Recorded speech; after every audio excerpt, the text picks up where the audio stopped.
এই ক্লাস থেকে আশা করি উপকৃত হবে। আমরা সমাজসেবা অধিদপ্তরের ইউনিয়ন সমাজকর্মী নিয়োগ 2016 এই প্রশ্নটি আমরা এখন সমাধান করব। তো প্রথমে আমার যে প্রশ্নটি এখানে আছে, 1 নম্বর প্রশ্ন এখানে আছে, বঙ্গভঙ্গ রদ হয় কোন সালে? বঙ্গভঙ্গ রদ হয়, রদ শব্দটির অর্থ বাতিল বা বিলোপ। বঙ্গভঙ্গ রদ হয় 1911 সালে। বঙ্গভঙ্গ রদ হয় 1911 সালে। এখন এই 1911 সাল বঙ্গভঙ্গ রদ হয়েছিল, এটি একটি আমার প্রশ্ন, আমরা জানলাম। এর সঙ্গে কোএক্সিস্টেন্স করে আমরা বাকি প্রশ্নগুলো শিখব। 1911 সালে রাজা পঞ্চম জর্জ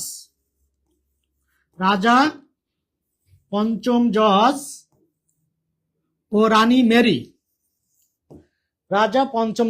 রানী মেরি ভারতবর্ষ ভ্রমণ করেন এবং বঙ্গভঙ্গ রদ ঘোষণা করেন। এই বঙ্গভঙ্গ রদ কার্যকর হয়েছিল 1912 সালে।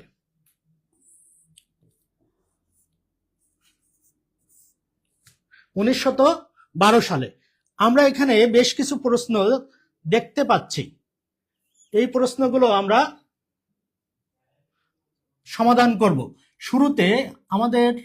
শুরুতে যে প্রশ্নটি আছে 1905। বঙ্গভঙ্গ আমরা রদ জেনেছি, কিন্তু বঙ্গভঙ্গ কত সালে হয়েছিল? 1905 সালে বঙ্গভঙ্গ সংগঠিত হয়। 1905 সালে বঙ্গভঙ্গ সংগঠিত হয়। বঙ্গভঙ্গ যখন হয় তখন ভাইসরয় ছিলেন লর্ড নাথানিয়েল কার্জন।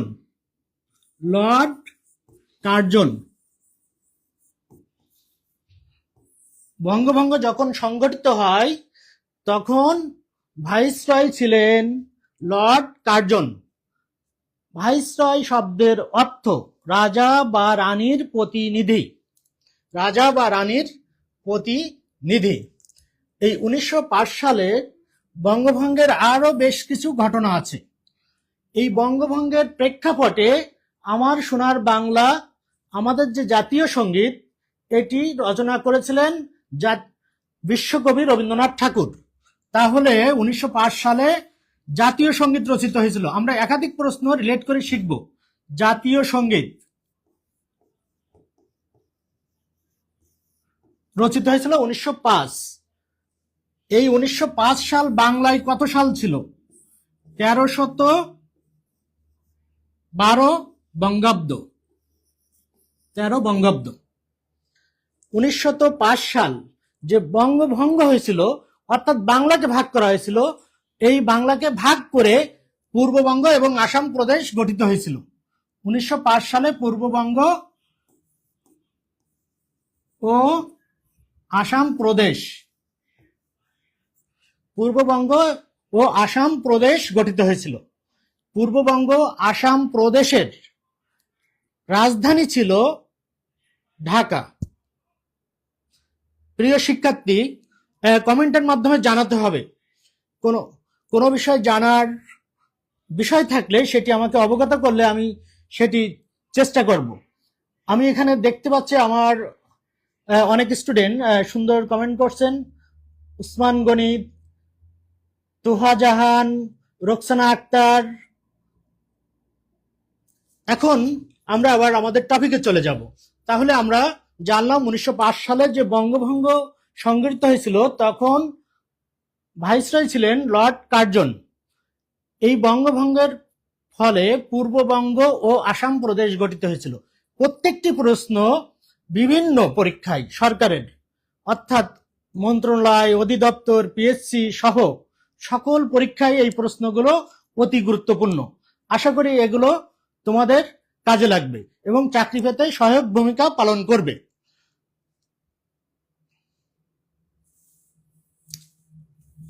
এরপর আমরা জানব 1916 সাল।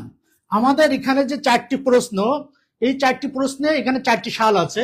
বঙ্গভঙ্গ রদ হয় কোন সালে, এটা আমরা জানছি। জানার পরে the rest of the part, বাকি যে 3টি প্রশ্ন, এই 3টি প্রশ্ন কিন্তু বিভিন্ন সময় বিভিন্ন পরীক্ষায় আমাদের এই 3টা প্রশ্ন থেকে প্রশ্ন হবে। সে বিষয়গুলো আমরা জানবো। জানার ফলে আমাদের যেটি হবে, আমাদের প্রস্তুতিটি, অর্থাৎ চাকরি পাওয়ার ক্ষেত্রে এটি একটি গুরুত্বপূর্ণ এবং অনস্বীকার্য ভূমিকায় অবদান রাখবে। এজন্য আমরা বাকি যে সঠিক উত্তরের পাশাপাশি বাকি যে 3টি অপশন থাকবে সেই 3টি জানার চেষ্টা করব, যেখানে আমাদের বিভিন্ন পরীক্ষায় বিভিন্ন সময় আসে সেই প্রশ্নগুলো জানবো। যেখানে আমার প্রশ্ন থাকবে না সেখানে আমরা জানবো না। 1916 সাল। 1916 সালে লখনৌ চুক্তি সংগঠিত হয়েছিল। লখনৌ চুক্তি 1916 সালে লখনৌ চুক্তি। এই লখনৌ চুক্তি হয়েছিল কত সালে? 1916 সালে। লখনৌ চুক্তি কি ছিল? লখনৌ চুক্তি ছিল মুসলিম লীগ ও কংগ্রেসের মধ্যে একটি চুক্তি। ব্রিটিশদের বিরুদ্ধে আন্দোলন করার জন্য সর্বপ্রথম সংগঠিত একটি রূপরেখা তৈরি হয়েছিল 1916 সালে। তাহলে আমরা জানলাম 1916 সালে লখনৌ চুক্তি হয়, আমাদের পরীক্ষা আসে। লখনৌ চুক্তির বিষয়বস্তু কি? মুসলিম লীগ ও কংগ্রেসের মধ্যে একটি চুক্তি, অর্থাৎ হিন্দু এবং মুসলিম উভয় মিলে ব্রিটিশদের বিরুদ্ধে আন্দোলন করার জন্য চূড়ান্ত যে রূপরেখা, সেই রূপরেখা ছিল লখনৌ চুক্তি। এই লখনৌ চুক্তি পরবর্তীতে আমরা জানবো 1923।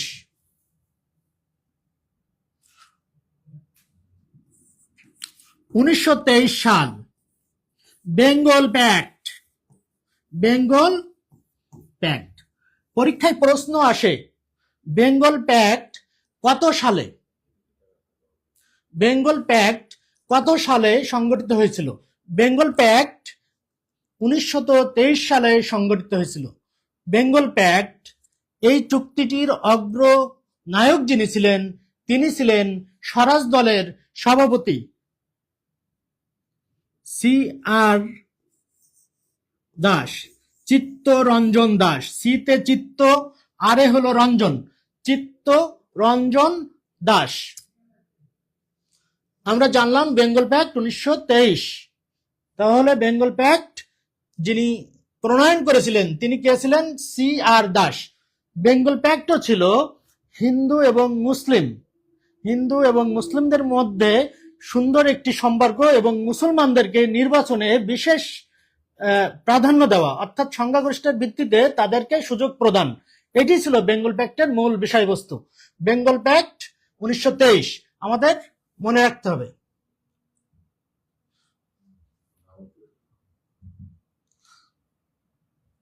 আমরা দ্বিতীয় স্লাইডে চলে যাব। আমরা দ্বিতীয় স্লাইডে আমরা দেখছি এখানে অনুরূপভাবে আমাদের 4টা অপশন আছে। আমাদের প্রশ্ন, স্বাধীনতা যুদ্ধে মহিলা বীর প্রতীক কতজন ছিল বা কয়জন ছিল? মহান মুক্তিযুদ্ধে বীর প্রতীক কয়জন ছিল? নারী বীর প্রতীক বা মহিলা বীর প্রতীক। আমরা জানি আমাদের বীর প্রতীক ছিলেন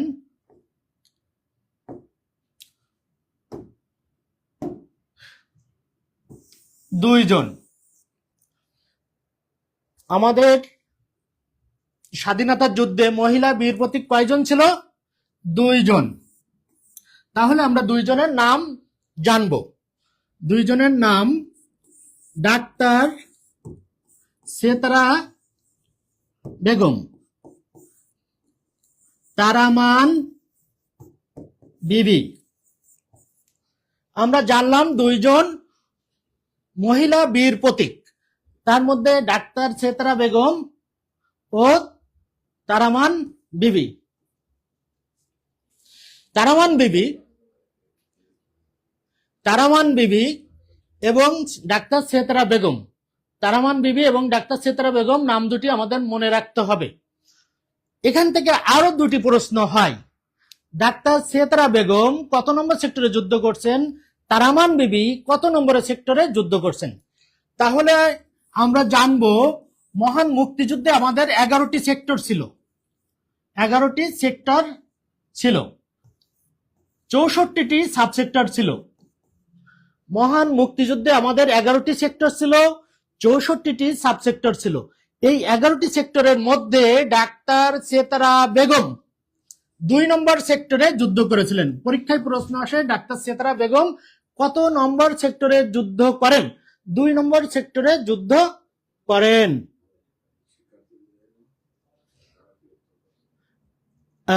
এখানে আমরা দেখতে পাচ্ছি আব্দুল কাদের নদী আক্তারকে মেনশন করছেন, আমেনা বেগম 2, হেমন্ত শিশির, সেতারা বেগম, তারামান বিবি লিখছে। থ্যাংক ইউ হেমন্ত শিশির, অনেক অনেক ধন্যবাদ এবং কৃতজ্ঞতা। মাহবুবা খাতুন 2 এর এ, thank you, well done, right answer. এরপরে আবার আমরা চলে যাব, আসমা তাবাসসুম মিষ্টি 2 জন, রাইট, অনেক অনেক ধন্যবাদ, পারফরমেন্স অনবদ্য। তাহলে আমরা জানলাম ডাক্তার সেতারা বেগম 2 নম্বর সেক্টরে যুদ্ধ করেন। স্যার তাহলে মনে রাখবো কি করে কত নম্বর সেক্টরে? মনে রাখার এখানে আমি একটি কৌশল বলবো, কৌশলটি আমাদের মনে রাখতে হবে সেতারা বেগমের সেতার মনে করে আমরা মনে রাখবো 3 তার, 1 তার কম হবে 2 জন। তবে তারামান বিবি, আমাদের তারামান বিবি 11 নম্বর সেক্টরে যুদ্ধ করেন, 11 নম্বর সেক্টরে যুদ্ধ করেন। আমরা জানি সর্বোচ্চ সেক্টর আমাদের 11টি, তাহলে তারা অনেক তারা মানে অর্থাৎ সর্বোচ্চ সংখ্যক যে সেক্টর আমাদের কতটি? 11টি। তাহলে তারামান বিবি 11 নম্বর সেক্টরে যুদ্ধ করেন, এটা আমরা মনে রাখবো। এখন আমাদের জানবো আমরা মহান মুক্তিযুদ্ধে, আমরা জানলাম মহান মুক্তিযুদ্ধের 2 জন মহিলা বীর প্রতীক। মোট বীর প্রতীক ছিলেন কতজন?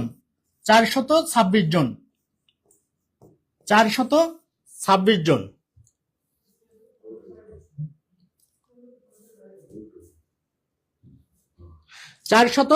জন। এখন আমরা একটু ধারাবাহিকভাবে রিলেট করে একটু ভিন্ন ভাবে আমরা শিখবো, যেখান থেকে আমাদের অসংখ্যবার প্রশ্ন আসে, এই প্রশ্নের সঙ্গে সঙ্গতি রেখে। 1973 সালের 15 ডিসেম্বর 4টি পর্যায়ে বীরশ্রেষ্ঠ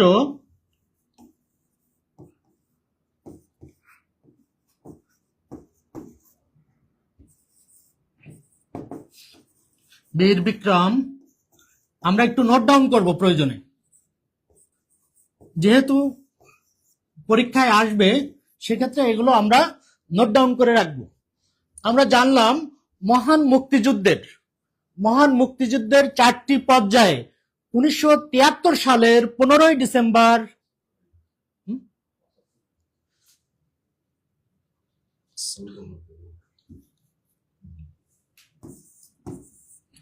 1973 সালের 15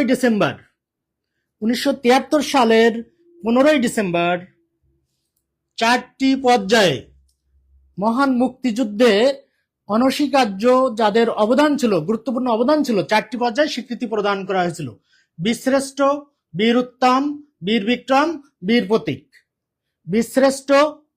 বীরশ্রেষ্ঠ পরবর্তীতে সর্বোচ্চ পদমর্যাদা ছিল বীর শ্রেষ্ঠ, তারপরে ছিল বীর উত্তম, তারপরে ছিল বীর বিক্রম, তারপরে বীর প্রতীক। এই 426 জন বীর প্রতীক, তার মধ্যে 2 জন নারী বীর প্রতীক সম্পর্কে আমরা জানলাম।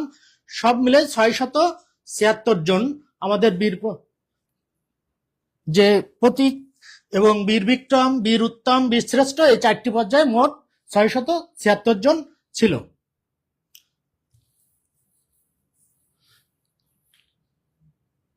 এরপরে আমরা পরবর্তী স্লাইডে চলে যাব।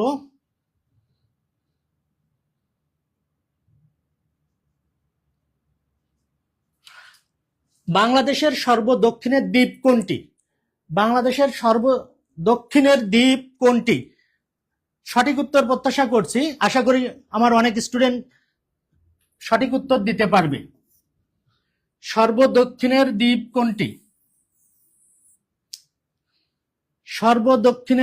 কোনটি? সঠিক উত্তর হলো গ, সেন্ট মার্টিন। দেখি আমার প্রিয় শিক্ষার্থীরা সবাইকে, Sajib Das, Saint Martin, well done. মালাক উত্তর ভুল, হাতিয়া হবে না। এরপরে আমি দেখতে পাচ্ছি অনেকে দিয়েছে সি, রমনা সি, রাইট। এরপর হ্যাঁ, তুলিকা তুলি, বারবার রাজকন্যা উনি দিয়েছেন, মেনশন করছেন Hasan Imran, Mahmuda Khatun Saint Martin, Mahmuda Khatun Saint Martin সঠিক উত্তর।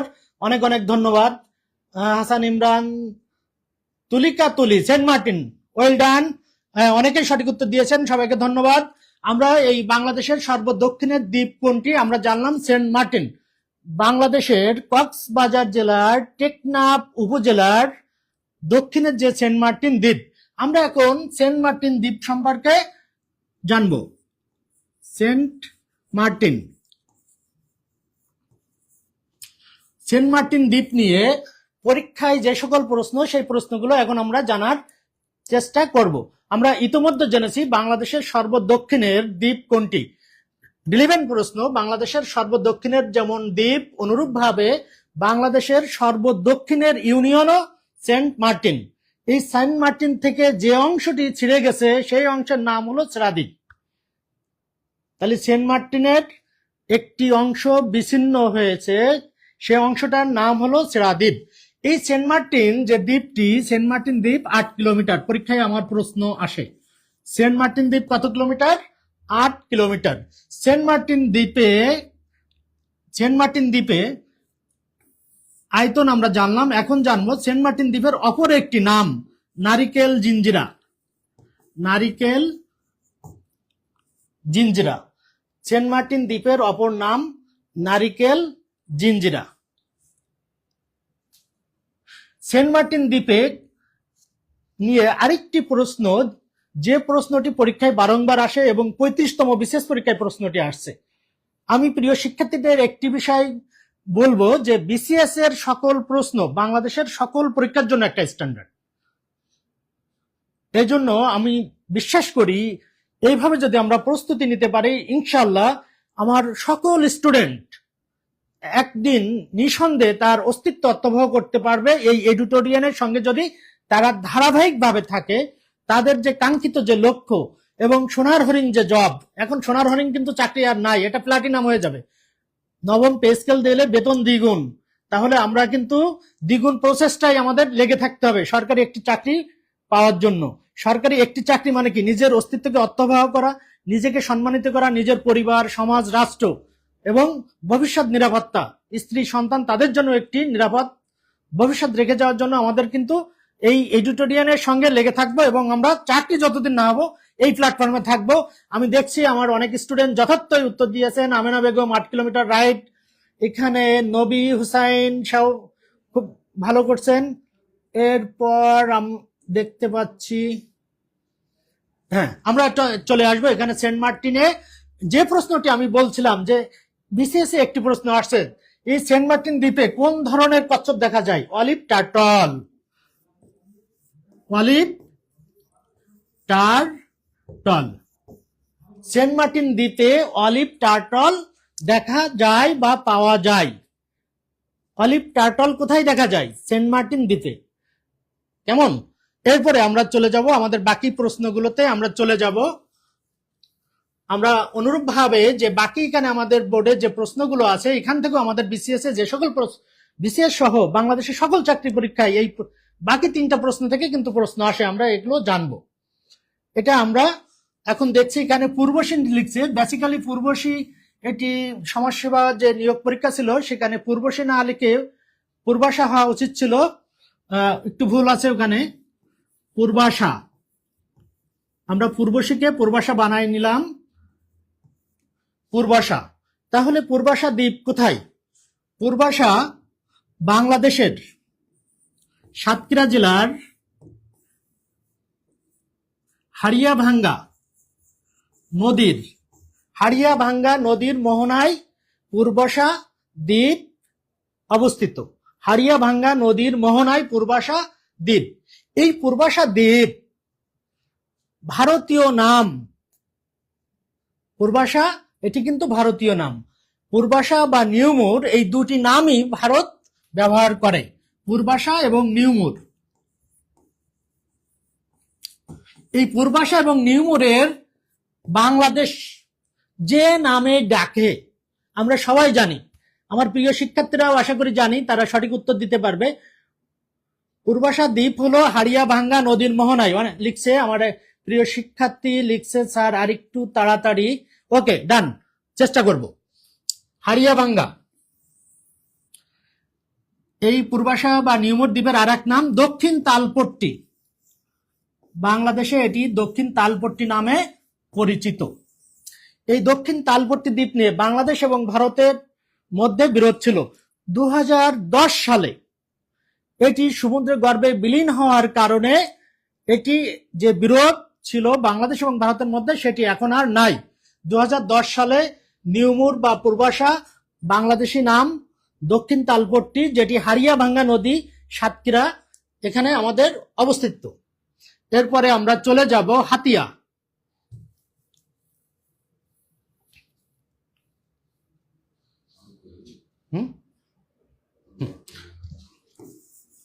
হাতিয়া হাতিয়া মেঘনা নদীর মোহনায়, হাতিয়া মেঘনা নদীর মোহনায়, মেঘনা নদীর মোহনায় অবস্থিত। হাতিয়া উপজেলা নোয়াখালীতে অবস্থিত, নোয়াখালী জেলায় অবস্থিত হাতিয়া। কোন নদীর তীরে? মেঘনা নদীর তীরে। এই হাতিয়ার অন্যতম আকর্ষণ আর হলো নিঝুম দ্বীপ। নিঝুম দ্বীপ, নিঝুম দ্বীপ।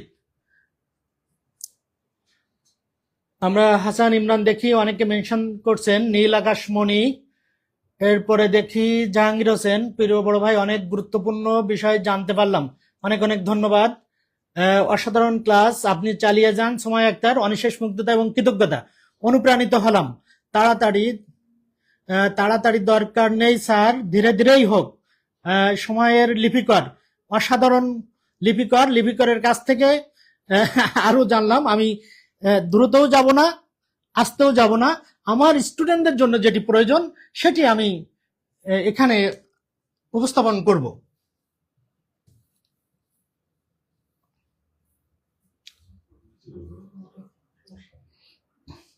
আমরা পরের স্লাইডে চলে যাব।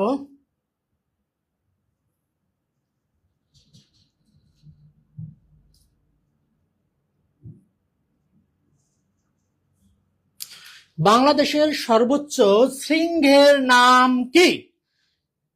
আমরা এখানে যে চারটি অপশন দেখছি, সর্বোচ্চ শৃঙ্গের নাম কি? এখানে সঠিক উত্তর আমার স্টুডেন্টরা দেখি কে দিতে পারে, দ্রুত দিতে হবে।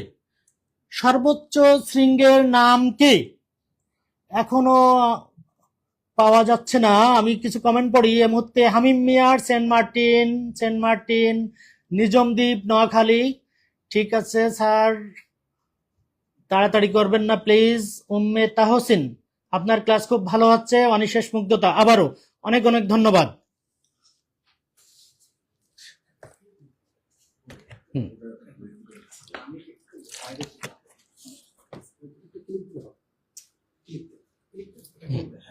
ঠিক আছে প্রিয় শিক্ষার্থী, আমি যে পানি খেলাম এখান থেকেও কিন্তু অনেক জ্ঞান শেখা যাবে। পানি হিন্দি শব্দ, যদি দন্তানার পরিবর্তে মধ্যাহ্ন হতো তাহলে হয়তো হাত, যদি আরেকটি দন্তন্য লাগাতাম পানিনি, তাহলে হয়তো ৪র্থ শতকের সালাতুর গ্রামে জন্মগ্রহণকারী একজন ব্যাকরণবিদ বা ব্যাকরণবিদ, নাম হলো পানিনি। পানিনির বিখ্যাত গ্রন্থ অষ্টাধ্যায়ী। এই অষ্টাধ্যায়ী গ্রন্থটি যিনি ব্যাখ্যা করছেন তার নাম হলো পতঞ্জলি।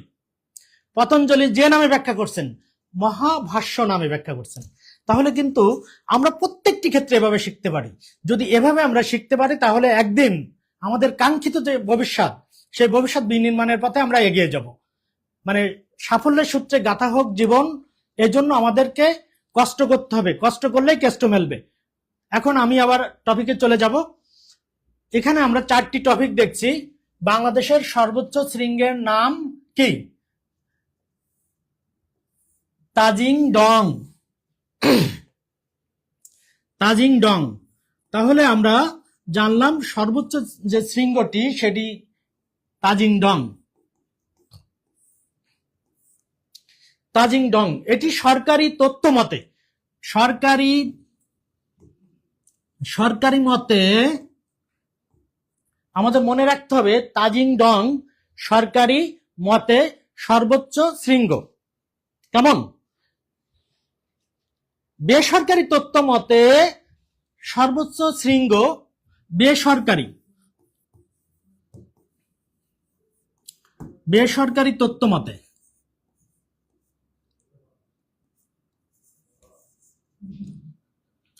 বেসরকারি তথ্য মতে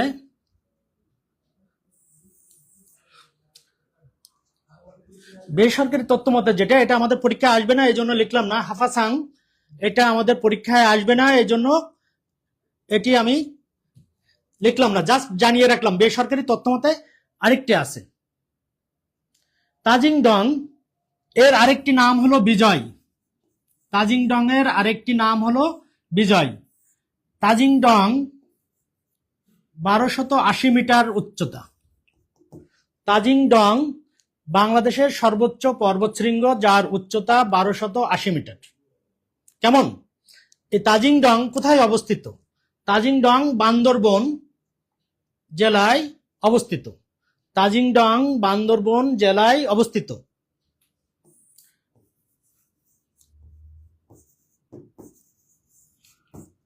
আমরা বান্দরবন বলি মৌখিকভাবে, কিন্তু লিখিত রূপ হলো বান্দরবান জেলায় অবস্থিত। এরপরে আমরা চলে যাব পরবর্তী প্রশ্নে। এখানে আমরা বাকিগুলো একটু ধারাবাহিকভাবে জানতে পারি। সীতাকুণ্ড, সীতাকুণ্ড, সীতা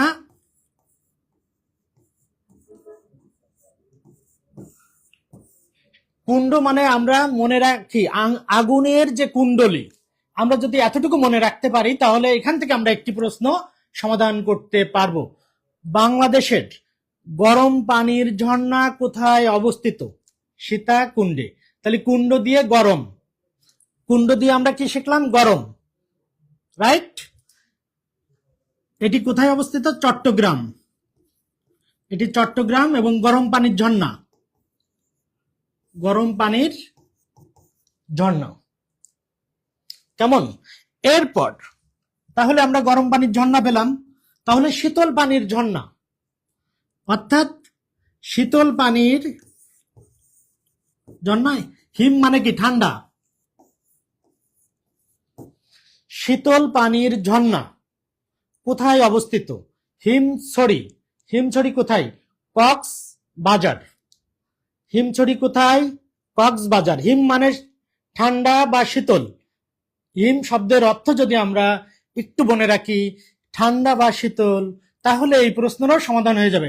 ঠান্ডা পানির ঝর্ণা বা শীতল পানির ঝর্ণা কোথায়? হিমছড়ি, কক্সবাজার। আমার এখানে দেখছি সময়ের লিপিকার আবারও চমৎকার, গরম পানির ঝর্ণা Sitakunda, right. Thank you, thank you. আমরা এভাবে জানাবো, আমরা কমেন্ট এবং শেয়ারের মাধ্যমে আরো বেশি বেশি এটিকে ছড়িয়ে দেবো, বিস্তৃত করব, সবাইকে জানার সুযোগ করে দেব। তাহলে আমরা সবাই একসঙ্গে ভালো থাকবো। তাজিং ডং বান্দরবান জেলায় অবস্থিত, রাইট। লিখছে মাহমুদা খাতুন, খুবই অ্যাক্টিভ, রাইট। এরপর এখানে লিখছে উম্মেদ তাহাসিন, রাইট, ধন্যবাদ। কে আর সুজন, হিমছড়ি কক্সবাজার, রাইট। হিমছড়ি কক্সবাজার, এই হিমছড়ি হলো শীতল পানির ঝর্ণা।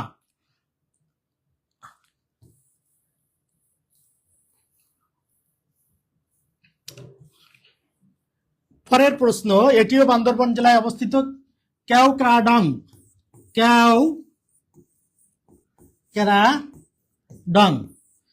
কেওক্রাডং, এটি বান্দরবান উপজেলায় অবস্থিত এবং কেওক্রাডং এটিও বাংলাদেশের দ্বিতীয় সর্বোচ্চ পর্বতশৃঙ্গ। বেসরকারি তথ্য মতে যেটি আছে সেটি বাদে আমরা সরকারি তথ্য মতে দেখি, সর্বোচ্চ আমরা জেনেছি তাজিং ডং, তারপরে দ্বিতীয় সর্বোচ্চ পর্বতশৃঙ্গ কেওক্রাডং।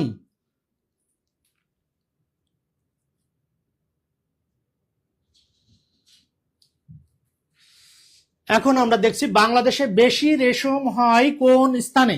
বাংলাদেশে বেশি রেশম চাষ হয় কোন স্থানে? রেশম চাষ, আমি দেখি আমার শিক্ষার্থীরা সঠিক উত্তর দিতে পারে কিনা। বাংলাদেশে বেশি রেশম চাষ হয় কোন স্থানে? এখানে লিখছে আফরোজা বেগম ডি, না সঠিক উত্তর নয়। আর কেউ দেখি আমার কোন শিক্ষার্থী? শেয়ার ডান, বৃষ্টি রহমান থ্যাংক ইউ। আমিনা বেগম, শীতল পানির ঝর্ণা, এমসরে রাইট। আফরোজা বেগম ডি না, রাইট। আমার এক স্টুডেন্ট কে আর সুজন, খুবই চমৎকার। হিম মানে শীতল, কুণ্ড মানে গরম, রাইট। দুটি বিষয় মনে রাখলে দুটি প্রশ্নের সঠিকভাবে আমরা উত্তর দিতে পারবো, নির্ভুলভাবে, সুনিপুণভাবে। ধন্যবাদ। এরপরে আমরা চলে যাব, আমাদের প্রশ্নে চলে যাব। বাংলাদেশে বেশি রেশম হয় কোন স্থানে? রাজশাহী। বাংলাদেশের সবচেয়ে বেশি রেশম হয় রাজশাহী। কেমন? এই অপশনগুলোর মধ্যে আমাদের চারটা, রাজশাহী, রংপুর, ভোলা এবং রাঙ্গামাটি। কিন্তু এই অপশনগুলোতে যদি রাজশাহী পরে রংপুরের পরিবর্তে আমার অপশন থাকতো চাঁপাইনবাবগঞ্জ, সেক্ষেত্রে সঠিক উত্তর হতো চাঁপাইনবাবগঞ্জ। কেমন? আমি ব্যাখ্যা দিব, ব্যাখ্যা দিলে আশা করি তোমরা বুঝতে পারবে। সবচেয়ে বেশি রেশম আমাদের প্রশ্ন অনুযায়ী রাজশাহী সবচেয়ে বেশি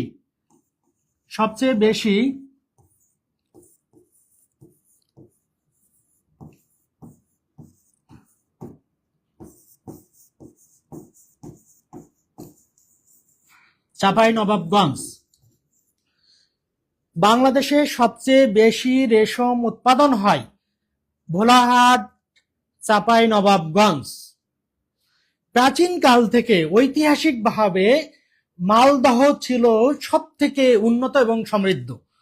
মালদহের অংশ ছিল মুর্শিদাবাদে বেশি রেশম হতো। আর এই মালদহ বিভাগের একটি অংশ 14 আগস্ট 1947 সালে দ্বিজাতি তত্ত্বের ভিত্তিতে যখন পাকিস্তান নামক রাষ্ট্র তৈরি হয়, এই পাকিস্তানের 5টি প্রদেশ ছিল। 5টি প্রদেশের একটি ছিল পূর্ব বাংলা। এই পূর্ব বাংলার উত্তর পশ্চিম অংশের যে নবাবগঞ্জ, এই নবাবগঞ্জ তখন নাম ছিল। 1999 সাল বা 2000 সালের দিকে এই নবাবগঞ্জকে নামকরণ করা হয় চাঁপাইনবাবগঞ্জ। এই চাঁপাইনবাবগঞ্জ ছিল রাজশাহী জেলার অধীনে একটি মহকুমা। যদি পরীক্ষায় আসে এই অপশনে রাজশাহী এবং চাঁপাইনবাবগঞ্জ, সেক্ষেত্রে সঠিক উত্তর হবে চাঁপাইনবাবগঞ্জ। চাঁপাইনবাবগঞ্জ যদি না থাকে সেক্ষেত্রে সঠিক উত্তর হবে রাজশাহী। কেন রাজশাহী তার ব্যাখ্যা আমি দিয়েছি। 1984 সালের পূর্বে রাজশাহী জেলার অধীনে চাঁপাইনবাবগঞ্জ একটি মহকুমা ছিল। মহকুমা কি স্যার? মহকুমা একটি জেলার প্রশাসনিক অঞ্চল বা প্রশাসনিক ইউনিট। 1984 সালে চাঁপাইনবাবগঞ্জ বা পূর্বতন নবাবগঞ্জ এটি জেলায় রূপান্তরিত হয়। তাহলে স্বতন্ত্রভাবে যদি আমরা প্রশ্ন আসে সেক্ষেত্রে আমরা জানবো যে রাজশাহী অপশনের রাজশাহী আছে, চাঁপাইনবাবগঞ্জ নাই। এখন আমরা এই রিলেটেড কিছু বিষয় জানবো। রেশম চাষকে ইংরেজিতে সেরিকালচার বলে, এই প্রশ্নটি অধিকতর আসে। সেরিকালচার বলে, রেশম চাষকে ইংরেজিতে সেরিকালচার বলে। রেশম বোর্ড কোথায়? রাজশাহী। রেশম বোর্ড রাজশাহী। তাহলে আমরা শিখলাম সবচেয়ে বেশি রেশম উৎপাদন হয় চাঁপাইনবাবগঞ্জ। অপশনে যদি চাঁপাইনবাবগঞ্জ না থাকে সেক্ষেত্রে রাজশাহী। রেশম চাষকে ইংরেজিতে বলা হয় সেরিকালচার এবং বাংলাদেশ রেশম বোর্ড অবস্থিত রাজশাহী। বাংলাদেশ রেশম বোর্ড প্রতিষ্ঠিত হয় 1978 রেশম বোর্ড অনুযায়ী, কিন্তু অনেক জায়গায় অনেক বই এবং পুস্তকে দেওয়া আছে 1977। সঠিক উত্তর হবে 1978।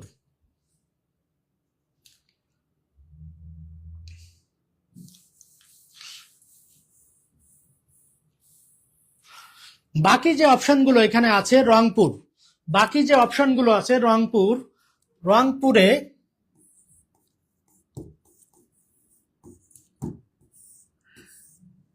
রংপুরে যে তামাক উৎপাদন হয়, কিন্তু তামাক উৎপাদন সবচেয়ে বেশি হয় কোথায়? কুষ্টিয়া পরবর্তীতে তামাক উৎপাদনে রংপুরের অবস্থান আছে। রংপুর জেলার ব্র্যান্ডিং নাম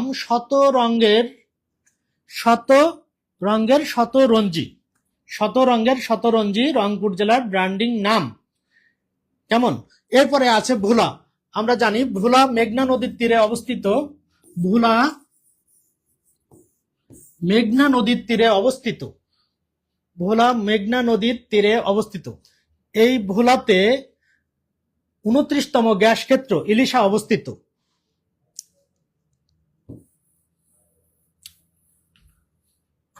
অপশনে রাঙ্গামাটি।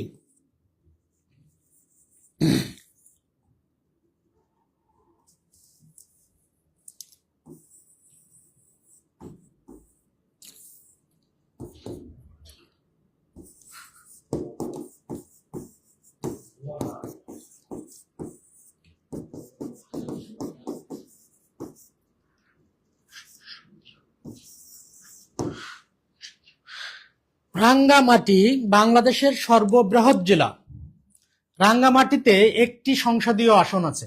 বাংলাদেশের 3টি জেলায় একটি করে সংসদীয় আসন।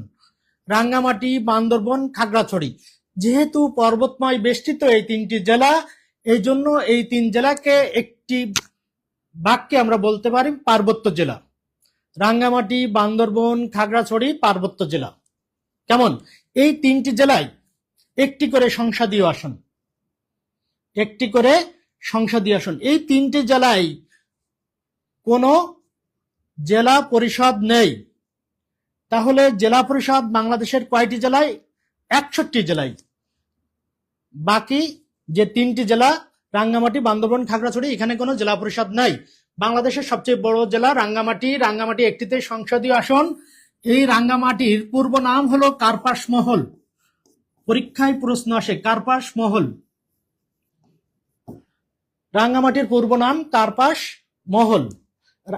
পরীক্ষায় প্রশ্ন আসে রাঙ্গামাটি কোন সমাস? রাঙ্গামাটি কর্মধারয় সমাস। রাঙ্গামাটি কর্মধারয় সমাস।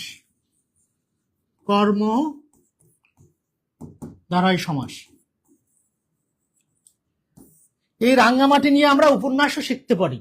রাঙ্গামাটি উপন্যাসটি কে লিখেছেন? অদ্বৈত মল্ল বর্মন। তাহলে আমরা একটি বিষয় এখানে আমরা জানলাম, প্রত্যেকটি প্রশ্ন কিন্তু আমরা যদি ম্যাচিং করে, মিল করে বহুমাত্রিক বিস্তৃত করতে পারি, যে সকল প্রশ্ন বিভিন্ন সময় আমাদের সরকারি চাকুরির পরীক্ষায় বিশেষ করে 10ম গ্রেড থেকে 20তম গ্রেড পর্যন্ত এসেছে। তুলিকা তুলি, রাঙ্গামাটি, খাগড়াছড়ি, বান্দরবন, রাইট, পার্বত্য জেলা।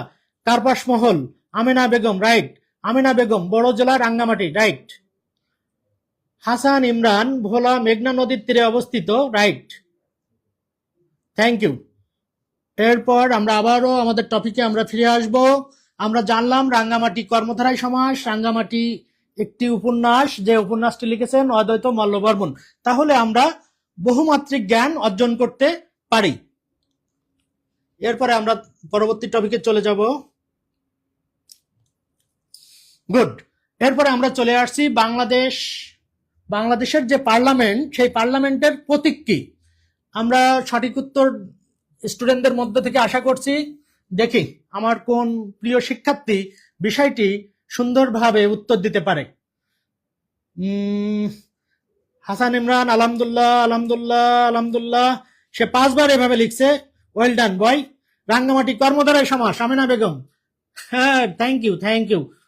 আমার স্টুডেন্ট আমার সাথে আছে। তোমাদেরকে আমার প্রীতির প্রতীতিতে স্মৃতির মানসপটে বেঁধে রাখবো। কাঙ্ক্ষিত লক্ষ্যে নেওয়ার জন্য যা যা করার দরকার তাই করবো ইনশাল্লাহ। শুধু আমাদের এই এডুটোরিয়ান যে প্রতিষ্ঠান, এই প্রতিষ্ঠানের সঙ্গে লেগে থাকলে আশা করি কাঙ্ক্ষিত যে আমাদের লক্ষ্য, সেই লক্ষ্যে আমরা পৌঁছাতে পারবো। আমার স্টুডেন্টরা কেউ কি সঠিক উত্তর দিতে পারছে? বাংলাদেশের পার্লামেন্টের জাতীয় প্রতীক কি? পার্লামেন্টের প্রতীক কি? পার্লামেন্টের প্রতীক হলো শাপলা। দেখি আমার কোন স্টুডেন্ট লিখতে পারছে কিনা। আমেনা বেগম, সে বরাবরই ভালো লিখছে। সময়ের লিপিকর অসাধারণ, আপনার পড়ানোর ক্যাপাসিটি ভালো। উম্মে তাহসিন, আমি অফলাইনে পড়াই, অনলাইনে সাধারণত পড়ানো হয় না। আশা করি অ্যাডজাস্ট হয়ে যাবে আগামী দিনগুলোতে। কাঙ্ক্ষিত যে সার্ভিস, সে সার্ভিস দিতে পারবো ইনশাল্লাহ। আমরা তাহলে ধারাবাহিকভাবে জানবো শাপলা। আমরা জানলাম জাতীয় সংসদের প্রতীক। জাতীয় সংসদের প্রতীক কি? শাপলা। তাহলে আমরা শাপলা নিয়ে যে সকল প্রশ্ন বিভিন্ন সরকারি চাকরির পরীক্ষা আসে, সেই প্রশ্নগুলো এখন আমরা জানব। আমরা জানলাম শাপলা জাতীয় সংসদের প্রতীক, রাইট? বাংলাদেশের জাতীয় ফুল কোনটি? শাপলা। প্রশ্ন যদি আসে শাপলা বাংলাদেশের জাতীয় প্রতীক ব্যতীত বা ছাড়া কোন দেশের জাতীয় প্রতীক, তখন আমরা কি করব?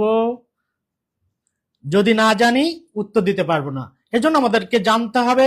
আমি সবসময় বলি, জানার আনন্দ শেখার শক্তি, জানার আনন্দ শেখার শক্তি। বিদ্যা সহজ, শিক্ষা কঠিন। বিদ্যা সহজ, শিক্ষা কঠিন। বিদ্যা থাকে আবরণে, শিক্ষা প্রকাশ পায় আচরণে। এজন্য আমাদেরকে চিন্তন বিম্বিত করতে হবে যুক্তির আরশিতে। এই বিষয়গুলো আমরা আমাদের মাইন্ড ম্যাপিং করে ফটোজেনিক মেমোরিতে নিতে হবে। ফটোজেনিক মেমোরি কি? ফটোজেনিক মেমোরি আমরা যা দেখি সেটা অবলোকন করা। এই জন্য আমাদের কি করতে হবে? একাগ্র চিত্তে এটা ধারণ করতে হবে। কেমন? আশা করি আমরা ধারণ করতে পারবো। শাপলা আমরা জানলাম বাংলাদেশের জাতীয় ফুল। এটি শ্রীলঙ্কারও জাতীয় ফুল। শাপলা শ্রীলঙ্কার জাতীয় ফুল, বাংলাদেশের জাতীয় ফুল, জাতীয় সংসদের প্রতীক শাপলা। শাপলার বৈজ্ঞানিক নাম মাঝে মাঝে পরীক্ষায় আসে। নিমফিয়া নৌচালি।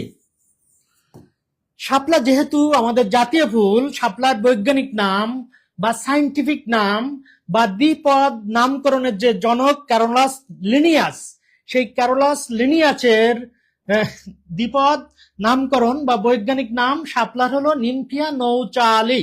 এটা আমাদের মনে রাখতে হবে। যেহেতু আমাদের এটি জাতীয় ফুল, জাতীয় সংসদের জাতীয় প্রতীক, এটা আমাদের জানা জরুরি। মজার ব্যাপার হলো কিভাবে জানতে হবে, কিভাবে শেখা যায়। শেখার একটা অন্যতম মাধ্যম এই নিম।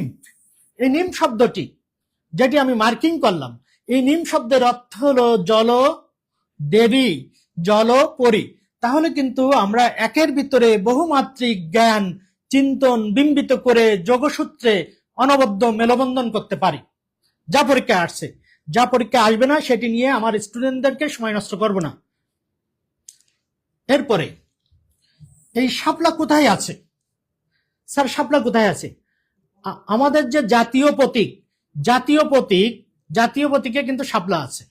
জাতীয় প্রতীক কি? আমি ধীরে ধীরে বলবো, আমার শিক্ষার্থীরা এটা মনে রাখবে।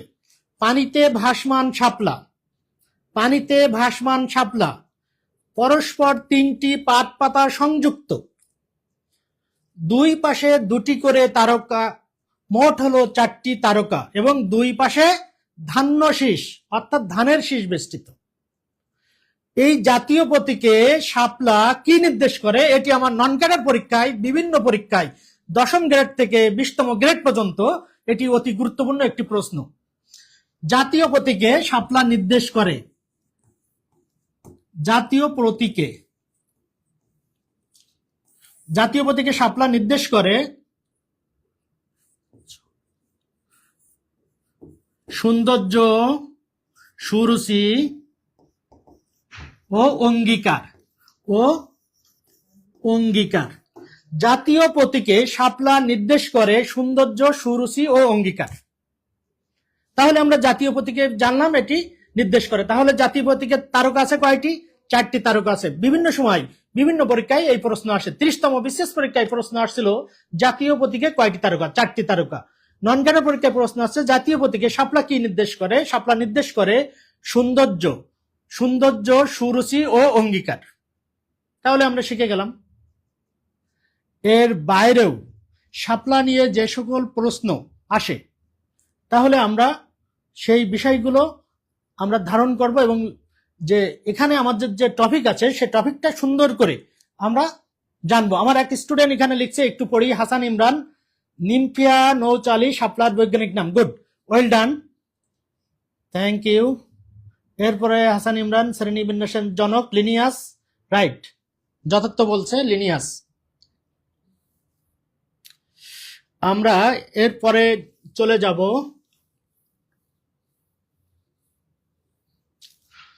এখানে যে অপশন আছে শুরুতে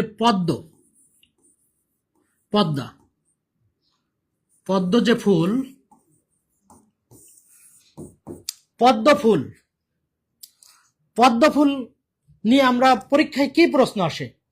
পদ্ম ফুল নিয়ে পরীক্ষায় প্রশ্ন আসছিল সভ্যতা এবং সংস্কৃতির প্রতীক হিসাবে পদ্ম ফুলকে অনেক ক্ষেত্রে ব্যবহার করা হয়।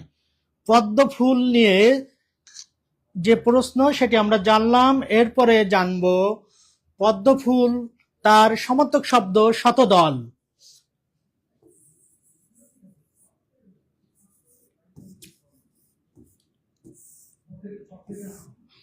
শতদল, এটি আমার পরীক্ষায় প্রশ্ন আসছে যে শতদলের সমর্থক শব্দ পদ্ম ফুল, পরীক্ষার প্রশ্ন। পদ্ম ফুল কি বোঝায়? পদ্ম ফুল মূলত আত্মত্যাগ বা আত্মশুদ্ধি, বিশুদ্ধতার প্রতীককে নির্দেশ করে মূলত পদ্ম ফুল, বিশুদ্ধতার প্রতীক নির্দেশ করে পদ্ম ফুল। এরপরে আমরা জানব দোয়েল।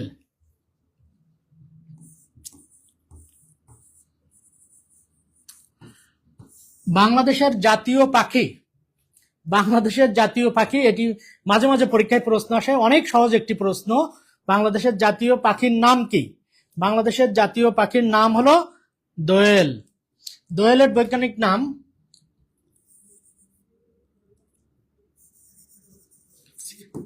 ক্যাপসিকাস সোলারিস। দোয়েলের বৈজ্ঞানিক নাম।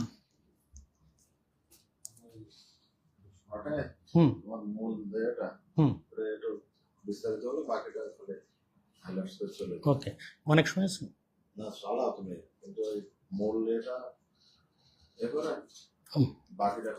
ঠিক আছে, থ্যাংক ইউ। এরপরে আমরা চলে যাব বাঘ।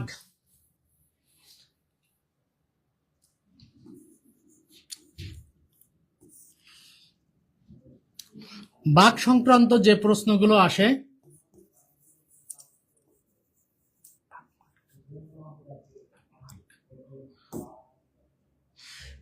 বাঘ গণনার পদ্ধতি কি নামে পরিচিত?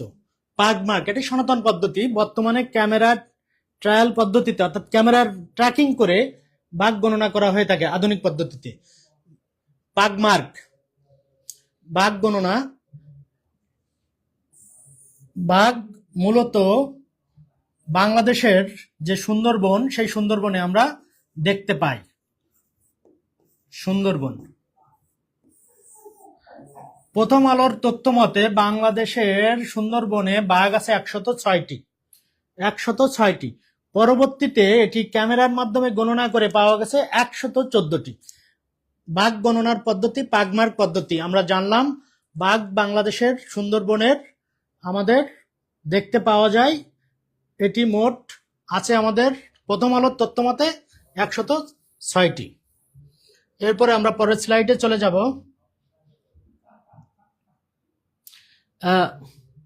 এখানে যে প্রশ্ন আমরা দেখতে পাচ্ছি, হাইতির রাজধানী কোনটি হবে? এখানে আমার 4টি অপশন আছে, Cape Town, port of Prince, port of Spain, Harare. দেখি আমার প্রিয় শিক্ষার্থীরা তারা সঠিক উত্তর দিতে পারে কিনা। পাগমার্ক,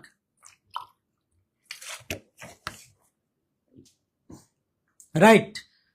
তুলিকা তুলি যথার্থ লিখছে। বাংলাদেশের জাতীয় পাখি দোয়েল, রাইট। নীল আকাশ, রাইট লিখছেন। ন্যাশনাল বার্ড, স্যার এটা বাংলায় আসে, রাইট, ধন্যবাদ। এরপরে আমরা চলে যাব হাইতির রাজধানী। দেখে আমার কোন শিক্ষার্থী তারা সঠিক উত্তর দিতে পারে। Port of Prince, right, port of Prince, ধন্যবাদ। সঠিক উত্তর আমার শিক্ষার্থীরা দিতে পারছে, পোর্ট অফ প্রিন্স। হাইতির রাজধানী পোর্ট অফ প্রিন্স। এটি ক্যারিবীয় অঞ্চলে অবস্থিত বা ক্যারিবীয় সাগরের লাতিন আমেরিকার একটি দেশ। ক্যারিবীয়, ক্যারিবীয়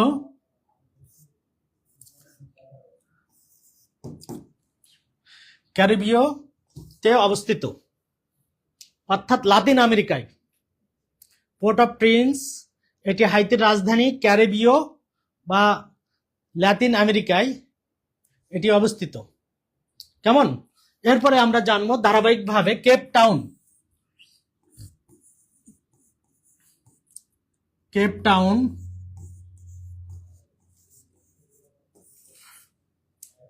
কেপ টাউন দক্ষিণ আফ্রিকার তিনটা রাজধানী আছে। দক্ষিণ আফ্রিকার তিনটি রাজধানী, তার মধ্যে কেপ টাউন একটি। দক্ষিণ আফ্রিকার তিনটি রাজধানী, তার মধ্যে একটি। দক্ষিণ আফ্রিকার তিনটি রাজধানী আমরা জানব। প্রিটোরিয়া,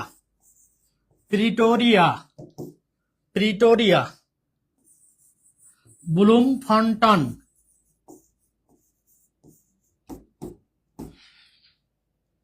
প্রিটোরিয়া এটি হলো আইনসভা। প্রিটোরিয়া প্রশাসনিক। ব্লুমফন্টন বিচার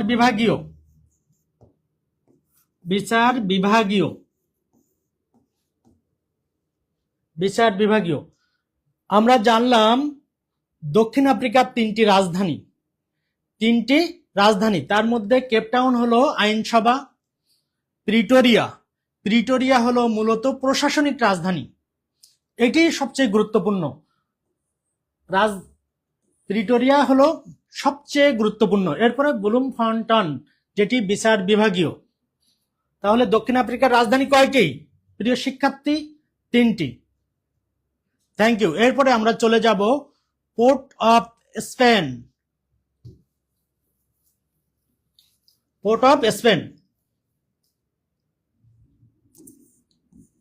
ত্রিনিদাদ,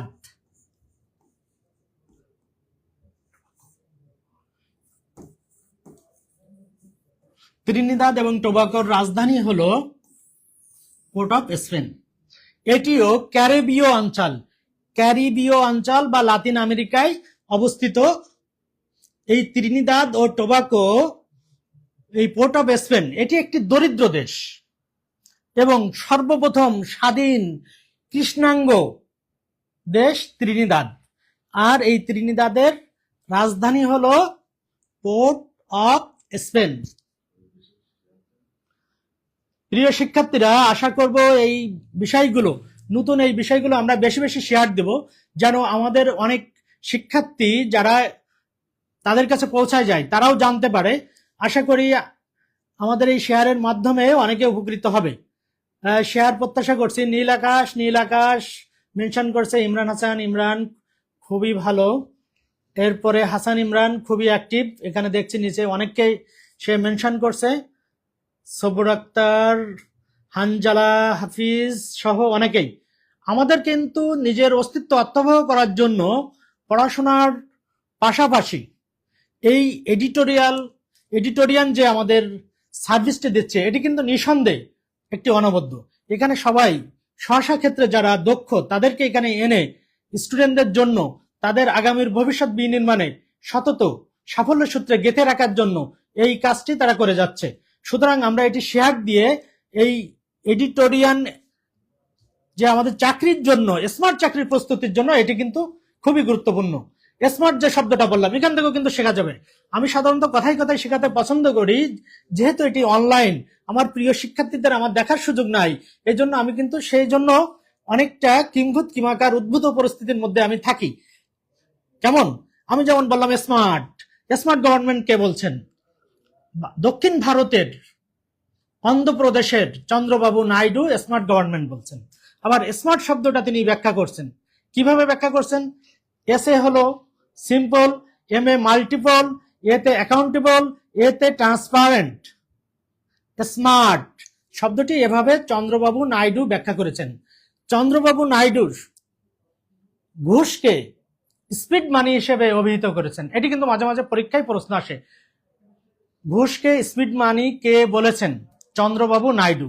এই চন্দ্রবাবু নাইডু স্মার্ট গভর্নমেন্ট শব্দটি ব্যবহার করেন এবং স্মার্ট শব্দটির ব্যাখ্যা করেন, যেটি আমি ব্যাখ্যা করেছি। Thank you. আমরা চলে যাব আমাদের টপিকে। এরপর আমরা জানব হারারে।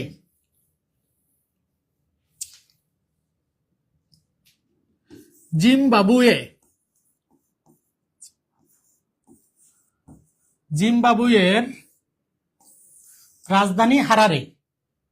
হারারে, জিম্বাবুয়ের রাজধানী হারারে। তাহলে আমরা জিম্বাবুয়ের সম্পর্কে কি জানতে পারি? জিম্বাবুয়ে সম্পর্কে জানতে পারি তার পূর্ব নাম রোডেশিয়া।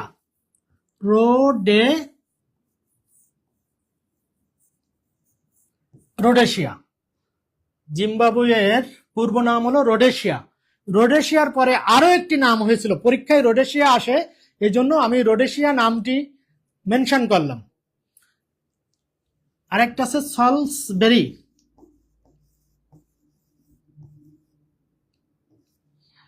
তাহলে জিম্বাবুয়ের কিন্তু আমরা দুইটা নাম জানলাম, রোডেশিয়া এবং সলসবেরি।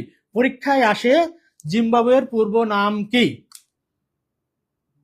রোডেশিয়া। অনেক জায়গায় আছে দক্ষিণ রোডেশিয়া। বোথ আর কারেক্ট। কেমন? আমরা পরের স্লাইডে চলে যাব। এখানে দেখছি আমাদের পরের স্লাইডে সুইডেনের মুদ্রার নাম কি? সুইডেনের মুদ্রার নাম কি? আমরা এই চারটি অপশন থেকে বেছে নিব, দেখি আমার কোনো শিক্ষার্থী তারা লিখছে কিনা। রোকসানা আক্তার, খুলনায়। আমি সরকারি বুরজালাল কলেজের শিক্ষক, সরকারি বিএল কলেজের। ভালো লাগলো, খুলনার মেয়ে। খুলনার ব্র্যান্ডিং নাম বাঘের গর্জন সমৃদ্ধি অর্জন। প্রত্যেকটি জেলার কিন্তু এরকম ব্র্যান্ডিং নাম আছে, বাঘের গর্জন সমৃদ্ধি অর্জন। আরো আছে স্যার, রাত হচ্ছে, বাড়ি থেকে কিছু দূরে গিয়ে মশার কামড় খাচ্ছি ও ক্লাস করছি। কষ্ট করলেই কেষ্ট মেলবে, অতি দ্রুত শেষ হবে ইনশাল্লাহ। আমি খুব দ্রুত টু দা পয়েন্টে আমি লিখবো, শেখাবো। তাহলে আমি চলে যাব। সুইডেনের মুদ্রার নাম হলো করোনা। সুইডেনের মুদ্রার নাম করোনা। সুইডেনের মুদ্রার নাম করোনা। সুইডেনের মুদ্রার নাম করোনা। দেখে আমার কোন শিক্ষার্থী সঠিক উত্তর? রাইট। এস কে সুজন, মশার কামড় খেয়ে এরকম সুন্দর একটি সঠিক উত্তর দিতে পারে, এটা কিন্তু ভাগ্যের ব্যাপার। মশার কামড় খেলেই আশা করি কষ্ট করলেই কেষ্ট মেলবে, আগামী দিনে একটি সরকারি চাকরি পাবে নিঃসন্দেহে। এরপরে আমরা জানবো পাউন্ড। আমরা জানি ইংল্যান্ডের মুদ্রার নাম পাউন্ড। ইংল্যান্ড সহ বেশ কয়েকটি দেশের মুদ্রা পাউন্ড, কিন্তু পরীক্ষায় বেশিরভাগ ক্ষেত্রে আসে ইংল্যান্ডের মুদ্রার নাম কি? পাউন্ড। ডলার। ডলার পৃথিবীর অনেকগুলো দেশে আছে। ডলার বলতে আমরা বুঝি আমেরিকান ডলার, কিন্তু মার্কিন ডলার ব্যতীত আরো কয়েকটি দেশে আমাদের ডলার আছে। এরপরে আমরা জানবো পেসো। ফিলিপাইনের মুদ্রার নাম ফিলিপাইন। ফিলিপাইনের মুদ্রা পেসো। ফিলিপাইনের মুদ্রার নাম পেসো। আশা করি আমরা শিখতে পারছি। পরের স্লাইডে চলে যাব।